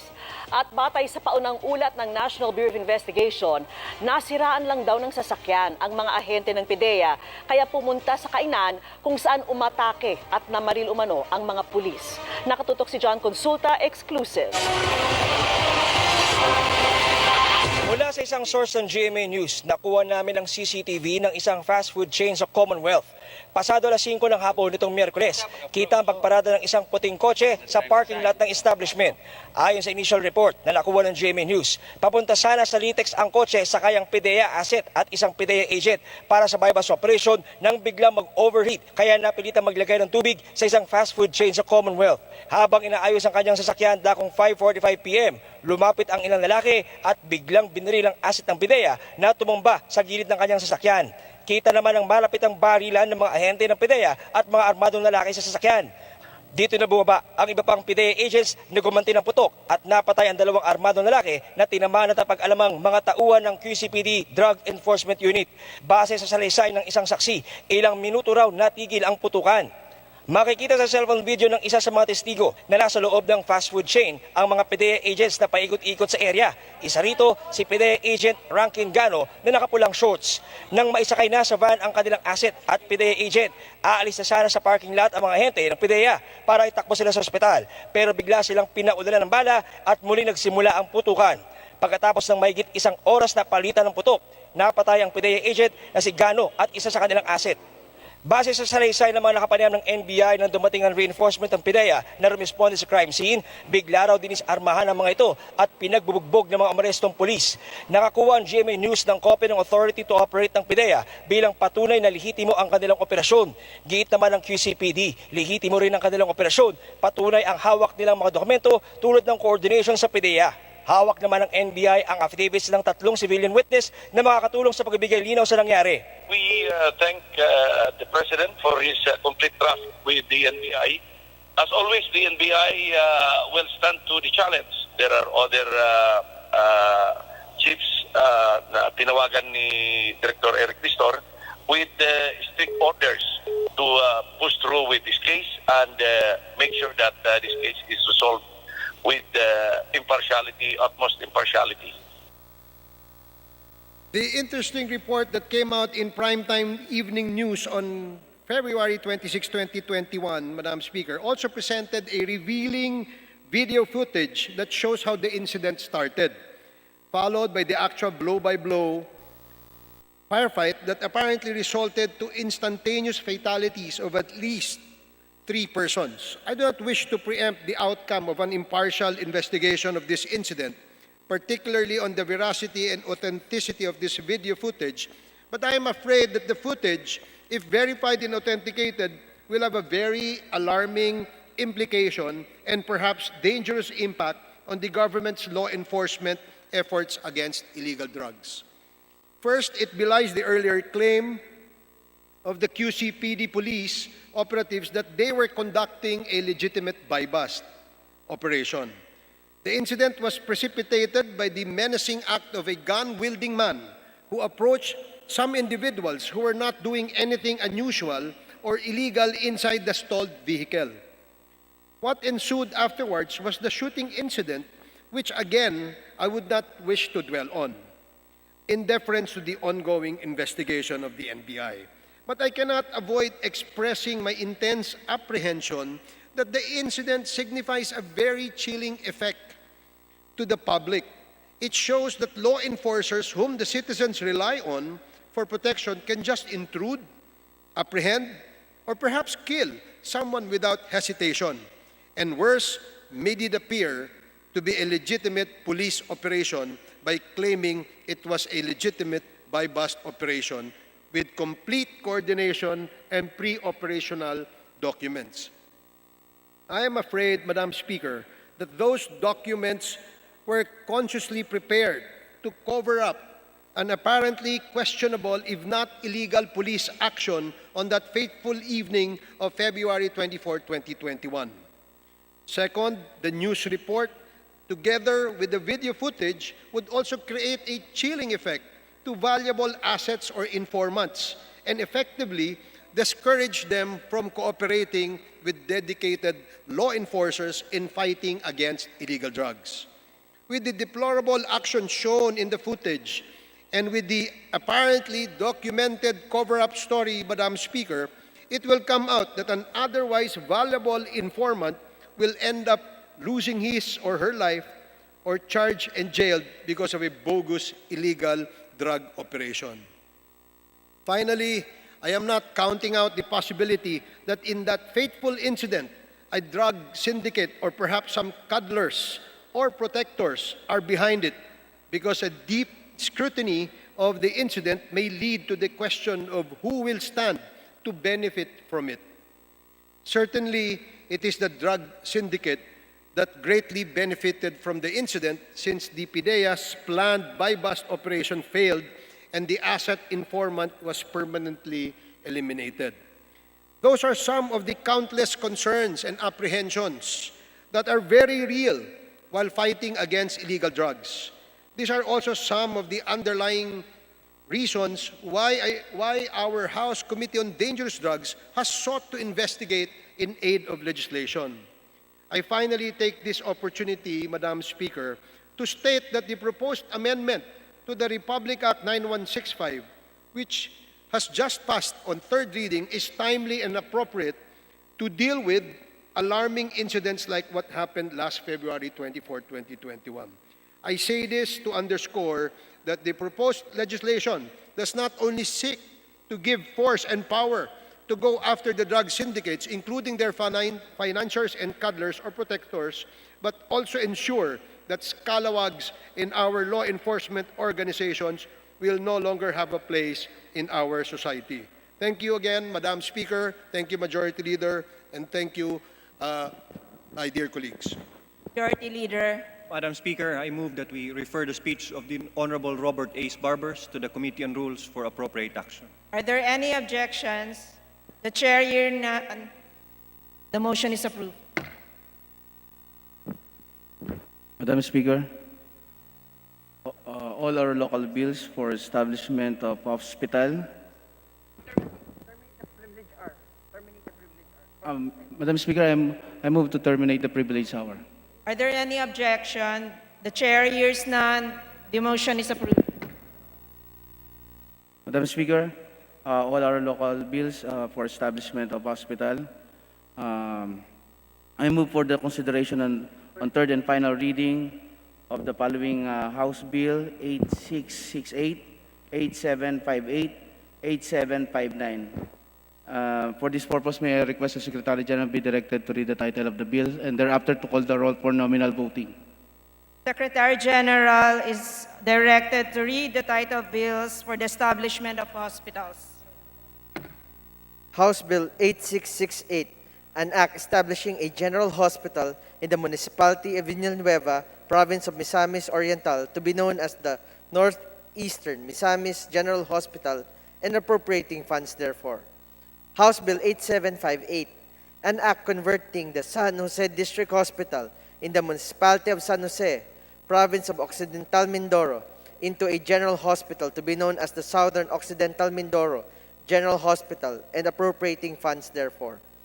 House Bill number 8759, an act establishing the municipality of Limay, province of Bataan, a general hospital to be known as the Limay General Hospital, and appropriating funds therefore. Roll call of members in consideration of House Bill numbers 8668, 8758, 8759. Abante, Abaya, Abellanosa, Abu, Abueg Zaldivar, Abunda, Acop, Acosta, Acosta Alba, Jong Advincula, Agabas, Agaraw, Aglipay, Aguinaldo, Albano, Almario, Alonte, Alvarez France, Alvarez Senaro, Alvarez Pantaleon, Amante Matba, Amatong, Angara, Aragones, Arbison, Arenas, Arroyo, Atienza, Aumentado, Babasa, Bagatsing, Balindong, Banyas, Nograles, Barbers, Barba, Baronda, Barsaga, Baskug, Bautista, Bautista Bandigan, Belmonte, Benitez, Bernos, Biason, Billones, Biron, Bolilla, Bondoc, Bordado, Bravo, Brosas, Bulot, Bustos, Kabatbat, Cabochan, Cabredo, Cagas, Calderon, Calixto, Caminero, Campos, Canama, Cawagdan, Cardema, Cari, Castelo, Castro France, Castro Fedenil, Cayetano Alan Peter Compañero, Cayetano Maria Laarni, Celeste, Chato, Chepeco, Chungalao, Co Angelica, Co Elizalde, Cuanco, Collantes, Crisologo, Cuwa, Cuaresma, Cueva, Culyamat, Dagoo, Dalipe, Dalog, Dasa, De Jesus, De Venecia, Defensor Lawrence, Defensor Michael, De Los Santos, De Los Montalia, De Maporo Abdullah, De Maporo Muhammad Khalid, Duavit, Duhali, Duterte, Di Faustino Ino, Di Faustino Michael III, D. Ian Paul, Ebcas, Ecleo, Elago, Enverga, Erice, Ergel, Ermita Buhayin, Escudero, Espina, Espino, Estrella, Fariñas Ria, Fariñas Rudy Cesar, Fernandez, Fernando, Fer Juliet, Fer Luis, Flores, Fortun, Fortuno, Frasco, Fuentebella, Gaite, Garbin, Garcia Jose Enrique, Garcia Pablo Jan, Garcia Vincent, Garin Janet, Garin Sharon, Gasataya, Gatchalian, Gato, Heron, Go Ed, Go Mark, Gonzaga, Gonzales Aurelio Dong, Gonzales Neptali, Gonzales Sandro, Guruseta, Gico, Gullas, Guya, Haresco, Hataman, Hernandez, Herrera D, Hofer, Halusos, Javier, Jimenez, Ko Elisa, Ko Wilton, Kong Hun, Labad Labad, Lacson, Lacson Noel, Lagman, Lagon, Lara, Lasatin, Liachon, Legarda, Lim, Lim Kaichong, Lopez, Loyola, Losotan, Macapagal Arroyo, Maceda, Madrona, Malapitan, Mangawang, Magundadato, Marcoleta, Mariano Hernandez, Marino, Marquez, Martinez, Matba, Matugas, Mendoza, Mercado, Momo, Natividad Naganyo, Nava, Nieto, Noel, Nograles Jericho, Nograles Juan Fidel, Nolasco, Nunez Balanyaon, Waminal, Ong Jose, Ong Ronnie, Olivares, Ordanes, Ortega, Uwano Dizon, Pacquiao Alberto, Pacquiao Rogelio, Padiernos, Paduano, Palma, Pancho, Panotes, Peña, Pichay, Pimentel, Pineda, Plaza, Puno, Kimbo, Radasa, Ramirez Sato, Remulla, Revilla, Reyes, Rivera, Robes, Rodriguez, Roman, Romero, Romualdez Ferdinand, Romualdez Yeda Marie, Romualdo, Romulo, Roque, Sakdalan, Sagarbaria, Sakaluran, Salceda, Salimbangon, Salo, Sanchez, Sancopan, Santos Recto,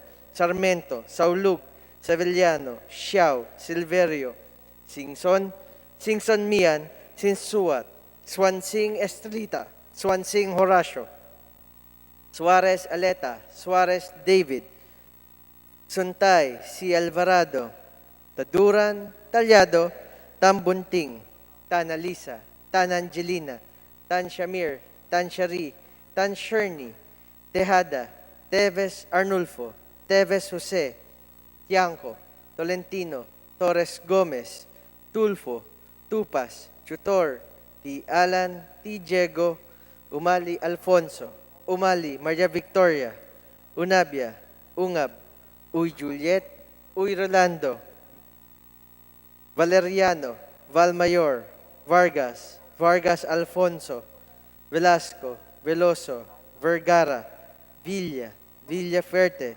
Villanueva Brother Eddie, Villanueva Noel, Villar, Villaras Juarez, Villarica, Violago, Yap Eric, Yap Victor, Yu, Zamora Ronaldo, Zamora Waikorat, Zarate, Zubiri.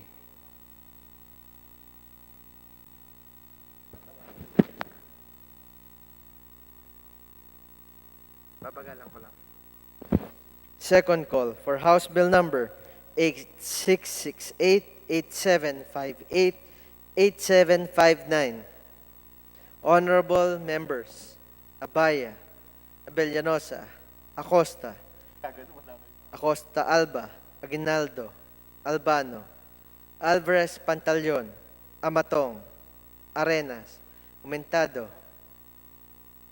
Bagatsing, Banyas Nograles, Baronda, Bernos, Biason, Biron, Bondok, Bulot, Cabredo, Kawagdan, Cardema, Cari, Castelo, Chungalao, Co Angelica, Co Elizalde, Cuanco, Dalipe, De Jesus, De Venecia, Defensor Michael, Duavit, Duhali, Di Faustino Ino, Di Faustino Michael III, Erice, Fariñas, Rudy Cesar, Fernandez, Fernando, Flores, Garin, Garcia, Vincent, Garin Janet, Garin Sharon, Go Ed Gonzaga, Gonzales Sandro, Gico, Gullas, Guya, Haresco, Herrera D, Halus Hos, Javier, Co Wilton, Kong Hun, Diachon, Macapagal Arroyo, Mangawang, Magundadato, Marcoleta, Mariano Hernandez, Marino,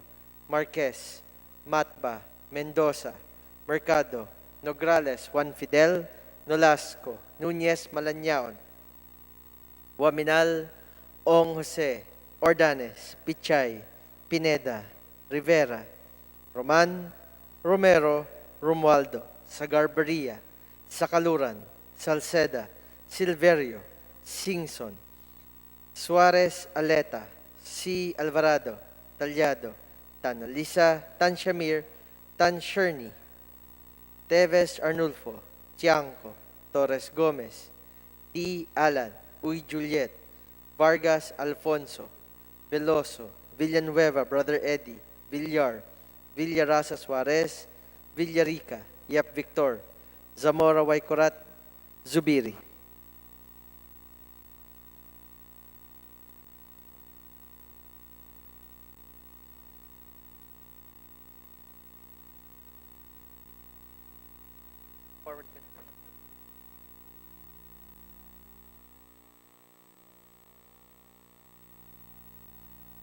With 197 members voting in the affirmative, 0 in the negative, and 0 abstentions, House Bill numbers 8668, 8758, and 8759 are hereby approved on third and final reading.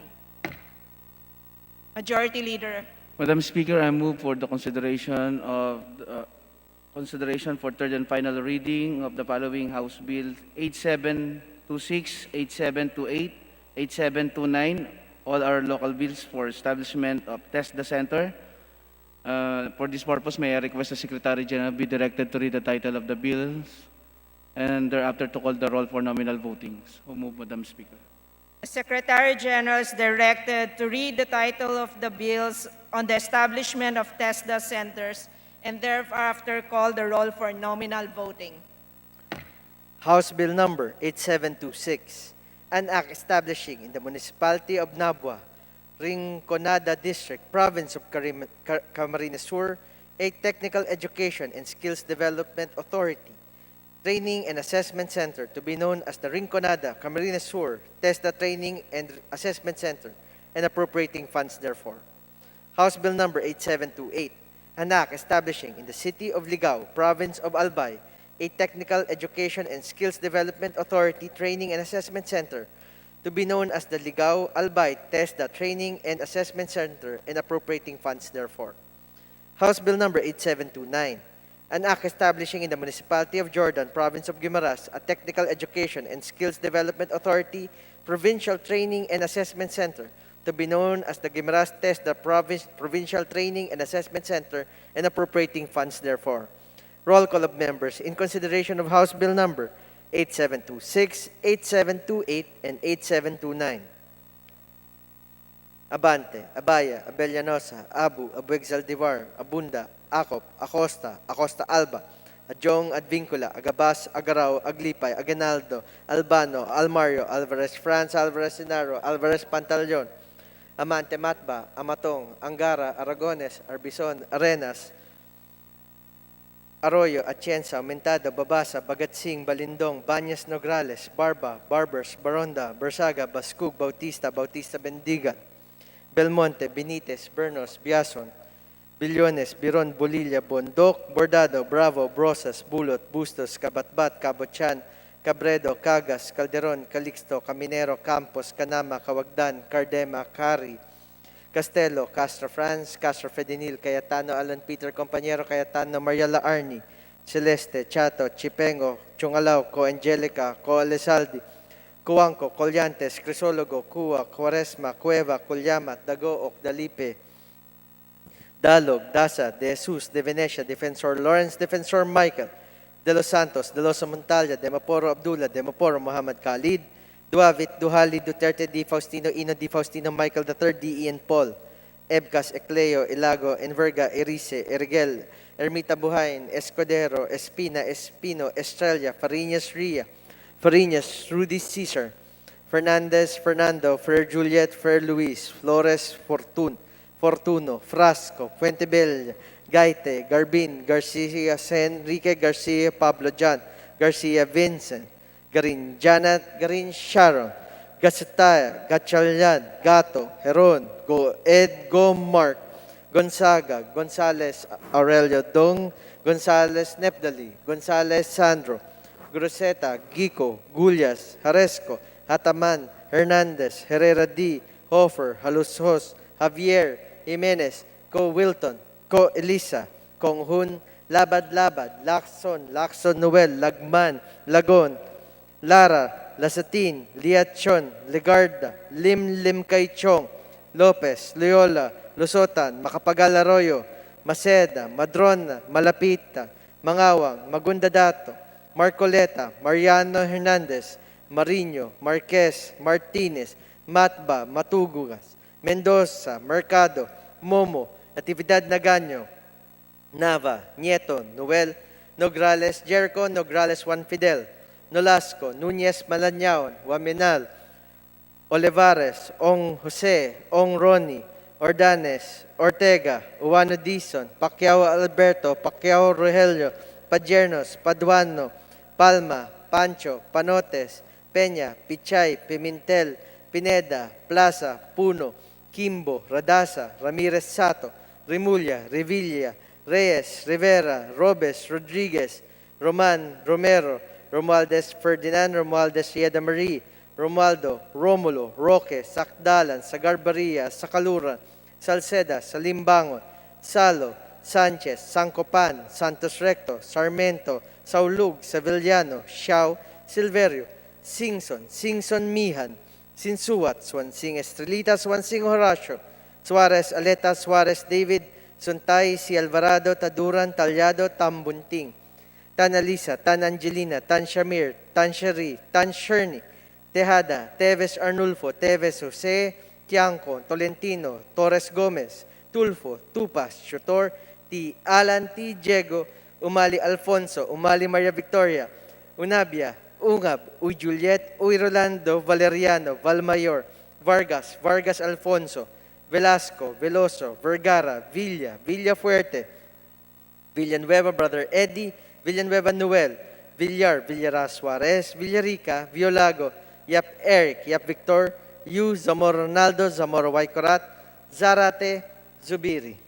Second call for House Bill numbers 8726, 8728, and 8729. Abaya, Abellanosa, Acosta, Acosta Alba, Aguinaldo, Albano, Alvarez Pantaleon, Amatong, Arenas, Aumentado, Bagatsing, Banyas Nograles, Baronda, Bernos, Biason, Biron, Bondok, Bulot, Cabredo, Cawagdan, Cardema, Cari, Castelo, Chungalao, Co Angelica, Co Elizaldi, Coanco, Dalipe, De Jesus, De Venecia, Defensor Michael, Duavit, Duhali, Di Faustino Ino, Di Faustino Michael III, Erice, Fariñas, Rudy Cesar, Fernandez, Fernando, Flores, Garcia Vincent, Garin Janet, Garin Sharon, Go Ed, Gonzaga, Gonzalez, Sandro, Gico, Gullas, Guya, Haresco, Herrera D, Halusos, Javier, Co Wilton, Konghun, Diachon, Macapagal-Arroyo, Mangawang, Magundadato, Marcoleta, Marino, Marquez, Matba, Mendoza, Mercado, Nograles, Juan Fidel, Nolasco, Núñez Malañao, Waminal, Ong Jose, Ordanes, Pichay, Pineda, Rivera, Roman Romero, Romualdo, Sagarbarria, Sakaluran, Salceda, Silverio, Singson, Suarez Aleta, si Alvarado, Talyado, Tan Alisa, Tan Shamir, Tan Sherny, Torres Gomez, T. Alan, Uy Juliet, Vargas Alfonso, Veloso, Velasco, Villanueva Brother Eddie, Villar, Villara Suarez, Villarica, Yap Victor, Zubiri.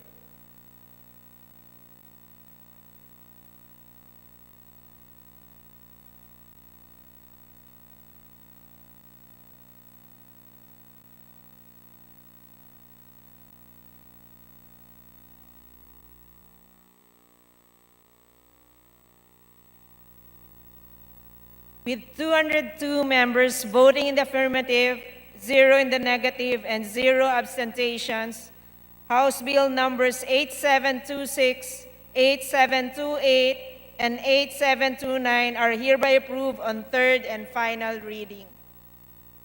Majority Leader. Madam Speaker, all our local legislative franchises, I move for the consideration for third and final reading of the following House Bill 8753, 8755, and may I request the Secretary General be directed to read the title of the bill and thereafter to call the roll for nominal voting.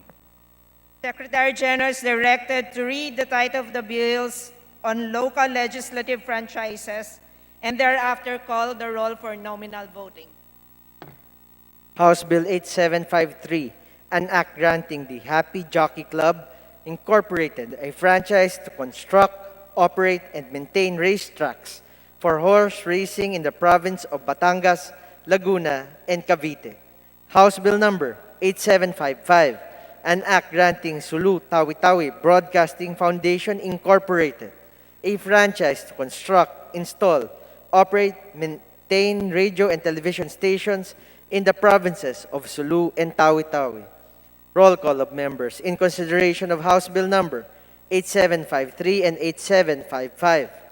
Abante, Abaya, Abellanosa, Abu, Abueg Saldivar, Abunda, Acop, Acosta, Acosta Alba, Adjong, Advincula, Agabas, Agarao, Aglipay, Aguinaldo, Albano, Almario, Alonte, Alvarez France, Alvarez Senaro, Alvarez Pantaleon, Amante Matba, Amatong, Angara, Aragones, Arbison, Arenas, Arroyo, Atienza, Mintado, Babasa, Bagatsing, Balindong, Banyas Nograles, Barba, Barbers, Baronda, Bersaga, Baskug, Bautista, Bautista Bandigan, Belmonte, Benitez, Bernos, Biason, Billones, Biron, Bolilla, Bondok, Bravo, Brosas, Bulot, Bustos, Kabatbat, Cabotchan, Cabredo, Cagas, Calderon, Calixto, Caminero, Campos, Canama, Kawagdan, Cardema, Cari, Castelo, Castro Franz, Castro Fredinil, Cayetano Alan Peter Compañero, Cayetano Maria Laarni, Celeste, Chato, Chipeco, Chungalao, Coangelica, Co Elizaldi, Coanco, Collantes, Crisologo, Cua, Quaresma, Cueva, Colyama, Dagoo, Dalipe, Dalog, Dasa, De Jesus, De Venecia, Defensor Lawrence, Defensor Michael, De Los Santos, De Los Montalya, De Maporo Abdullah, De Maporo, Muhammad Khalid, Duavit, Duhali, Duterte, Di Faustino Ino, Di Faustino Michael III, Di Ian Paul, Ebcas, Ecleo, Elago, Enverga, Erice, Erigel, Ermita Buhain, Escudero, Espina, Espino, Estrella, Fariñas Ria, Fariñas Rudy Cesar, Fernandez, Fernando, Ferrer Juliet, Ferrer Luis, Flores, Fortuno, Frasco, Fuentebella, Gaite, Garbin, Garcia, Jose Enrique, Garcia, Pablo John, Garcia, Vincent, Garin Janet, Garin Sharon, Gasataya, Gatchalian, Gato, Heron, Go Ed, Go Mark, Gonzaga, Gonzales, Aurelio Dong, Gonzales, Neptali, Gonzales, Sandro,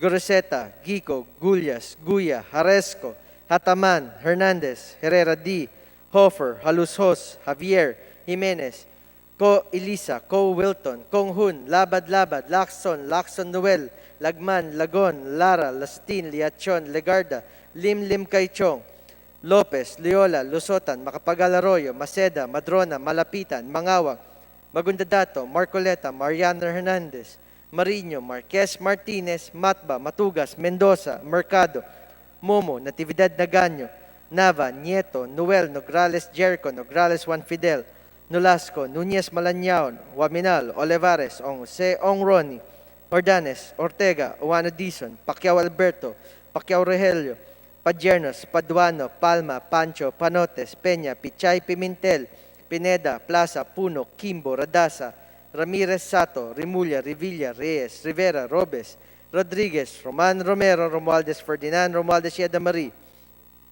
Romualdo, Romulo, Roque, Sakdalan, Sagarbaria, Sakaluran, Salceda, Salimbangon, Salo, Sanchez, Sancopan, Santos Recto, Sarmento, Saulug, Savillano, Xiao Silverio, Singson, Singson Mihan, Sinsuat, Swansing Estrelita, Swansing Horacio, Suarez Aleta, Suarez David, Suntay, Si Alvarado, Taduran, Talyado, Tambunting, Tan Alisa, Tan Angelina, Tan Shamir, Tan Shari, Tan Sherny, Tejada, Teves Arnulfo, Teves Jose, Tiangco, Tolentino, Torres Gomez, Tulfo, Tupas, Chutorti, Alan, T. Diego, Umali, Alfonso, Umali, Maria Victoria, Unabia, Ungab, U. Juliet, Uy Rolando, Valeriano, Valmayor, Vargas, Vargas Alfonso, Velasco, Veloso, Vergara, Villa, Villafuerte, Villanueva, Brother Eddie, Villanueva Noel, Villar, Villaras Suarez, Villarica, Violago, Yap Eric, Yap Victor, Yu Zamoro, Ronaldo, Zamoro, Waikorat, Zarate, Zubiri. Second call for House Bill numbers 8753 and 8755.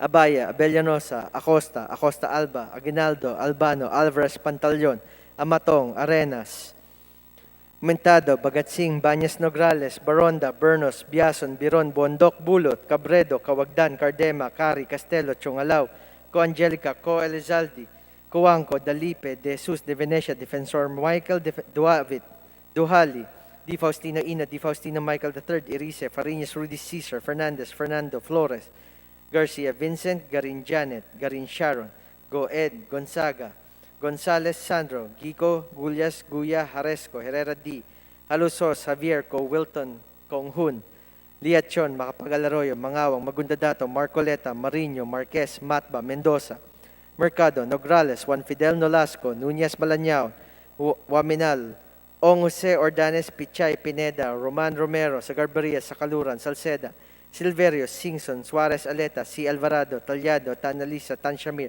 Tan Sherny, Torres Gomez, T. Alan Uy Juliet, Vargas Alfonso, Veloso, Villar, Villaras Suarez, Villarica, Yap Victor Zubiri.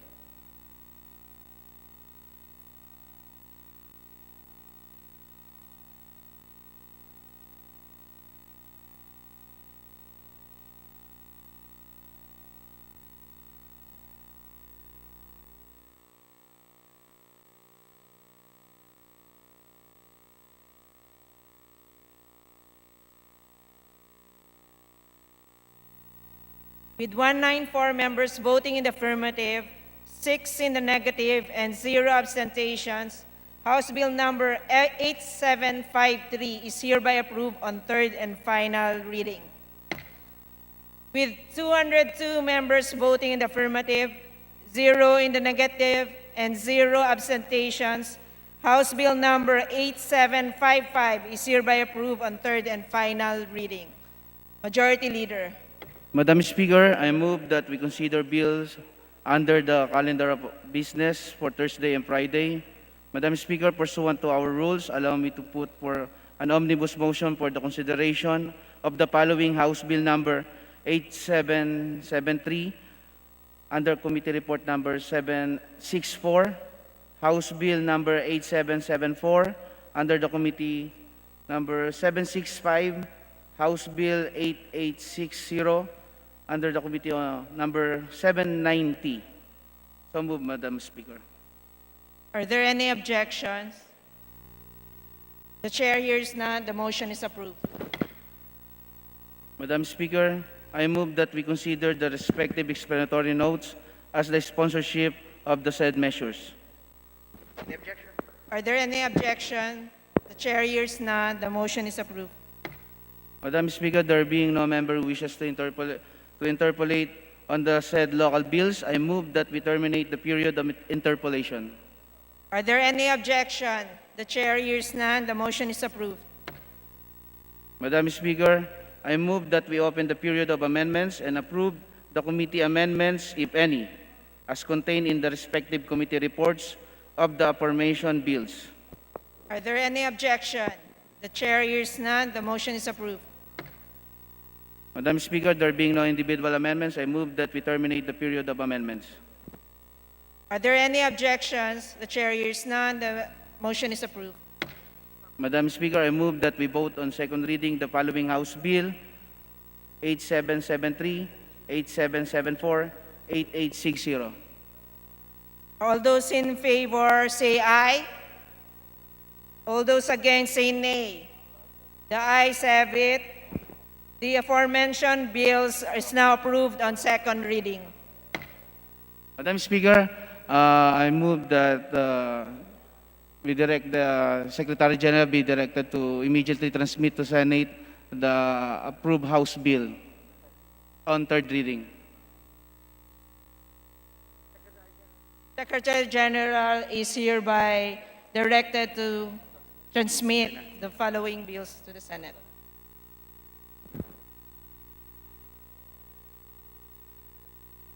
Majority Leader. Madam Speaker, in accordance with our rules governing inquiries in aid of legislation, I move that we refer the following House resolution to appropriate committees. House Resolution 1590, Committee on Human Rights. House Resolution 1598, Committee on Ecology and Health. House Resolution 1599, Housing and Urban Development. So move, Madam Speaker. Are there any objections? The chair hears none. The following House resolution are referred to the following committees. Madam Speaker, pursuant to our rules governing inquiries in aid of legislation, I move that we refer the following speeches to the appropriate committees. Rep. Kanama to Committee on Cooperative Development, Rep. Gaite, Committee on Local Government, Rep. Sarate, Committee on Health. So move, Madam Speaker. Are there any objections? The chair hears none. The following speeches are referred to the following committees. Madam Speaker, I move that we include additional co-authors to House Bills, Bill numbers 8770, 8781, 8783, and 8860, and House Resolution number 1485 as contained in the list to be submitted by the Committee on Rules. Are there any objections? The following House bills are referred to the Committee on Rules.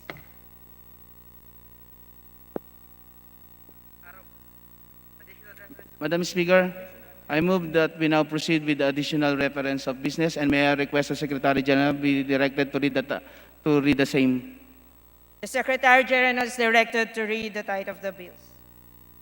Additional reference of business, committee reports. Report numbers 794 to 797 of the Committee on Legislative Franchise on House Bill numbers 8871 to 8873 and 8877.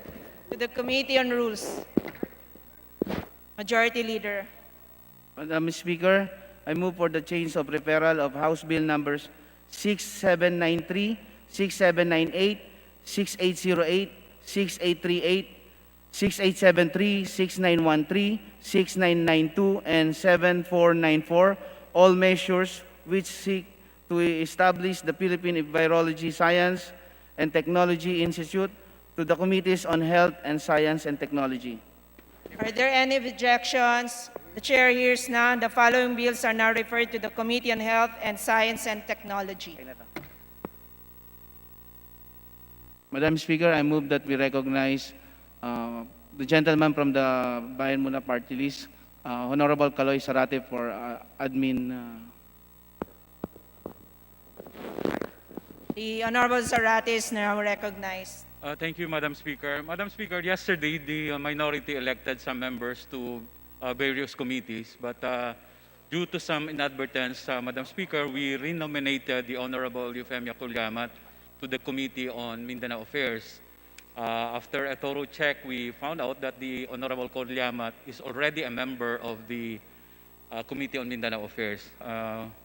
Due to this, Madam Chair, we move to withdraw the renomination of the Honorable Kodliamat as a member of the Mindanao Affairs Committee, considering that she's already a member of that committee. Thank you, Madam Chair. Are there any objections to the withdrawal of the Honorable Kolyamat as mentioned in the motion of Honorable Zarate? The chair hears none. The motion is approved.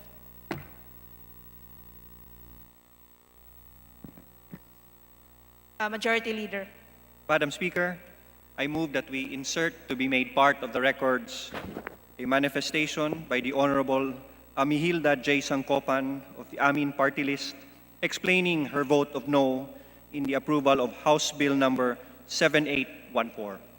The Honorable Sangkopan is recognized to explain her vote. Insert, Madam Speaker. That To be our inserted. manifestation is inserted into the records. Thank you, Madam Speaker. Move to suspend session, Madam Speaker. Session suspended.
Session resumed. Madam Speaker, on behalf of the majority, I move to nominate and elect Honorable Sandro L. Gonzalez as Vice Chairperson of the Committee on Higher and Technical Education, Vice Representative Alan Aldo Duhali. Are there any objections? The chair hears none. Motion is approved. Madam Speaker, I move to adjourn our session until next Monday, March 8 at 3 p.m. Session is adjourned until March 8 at 3 p.m.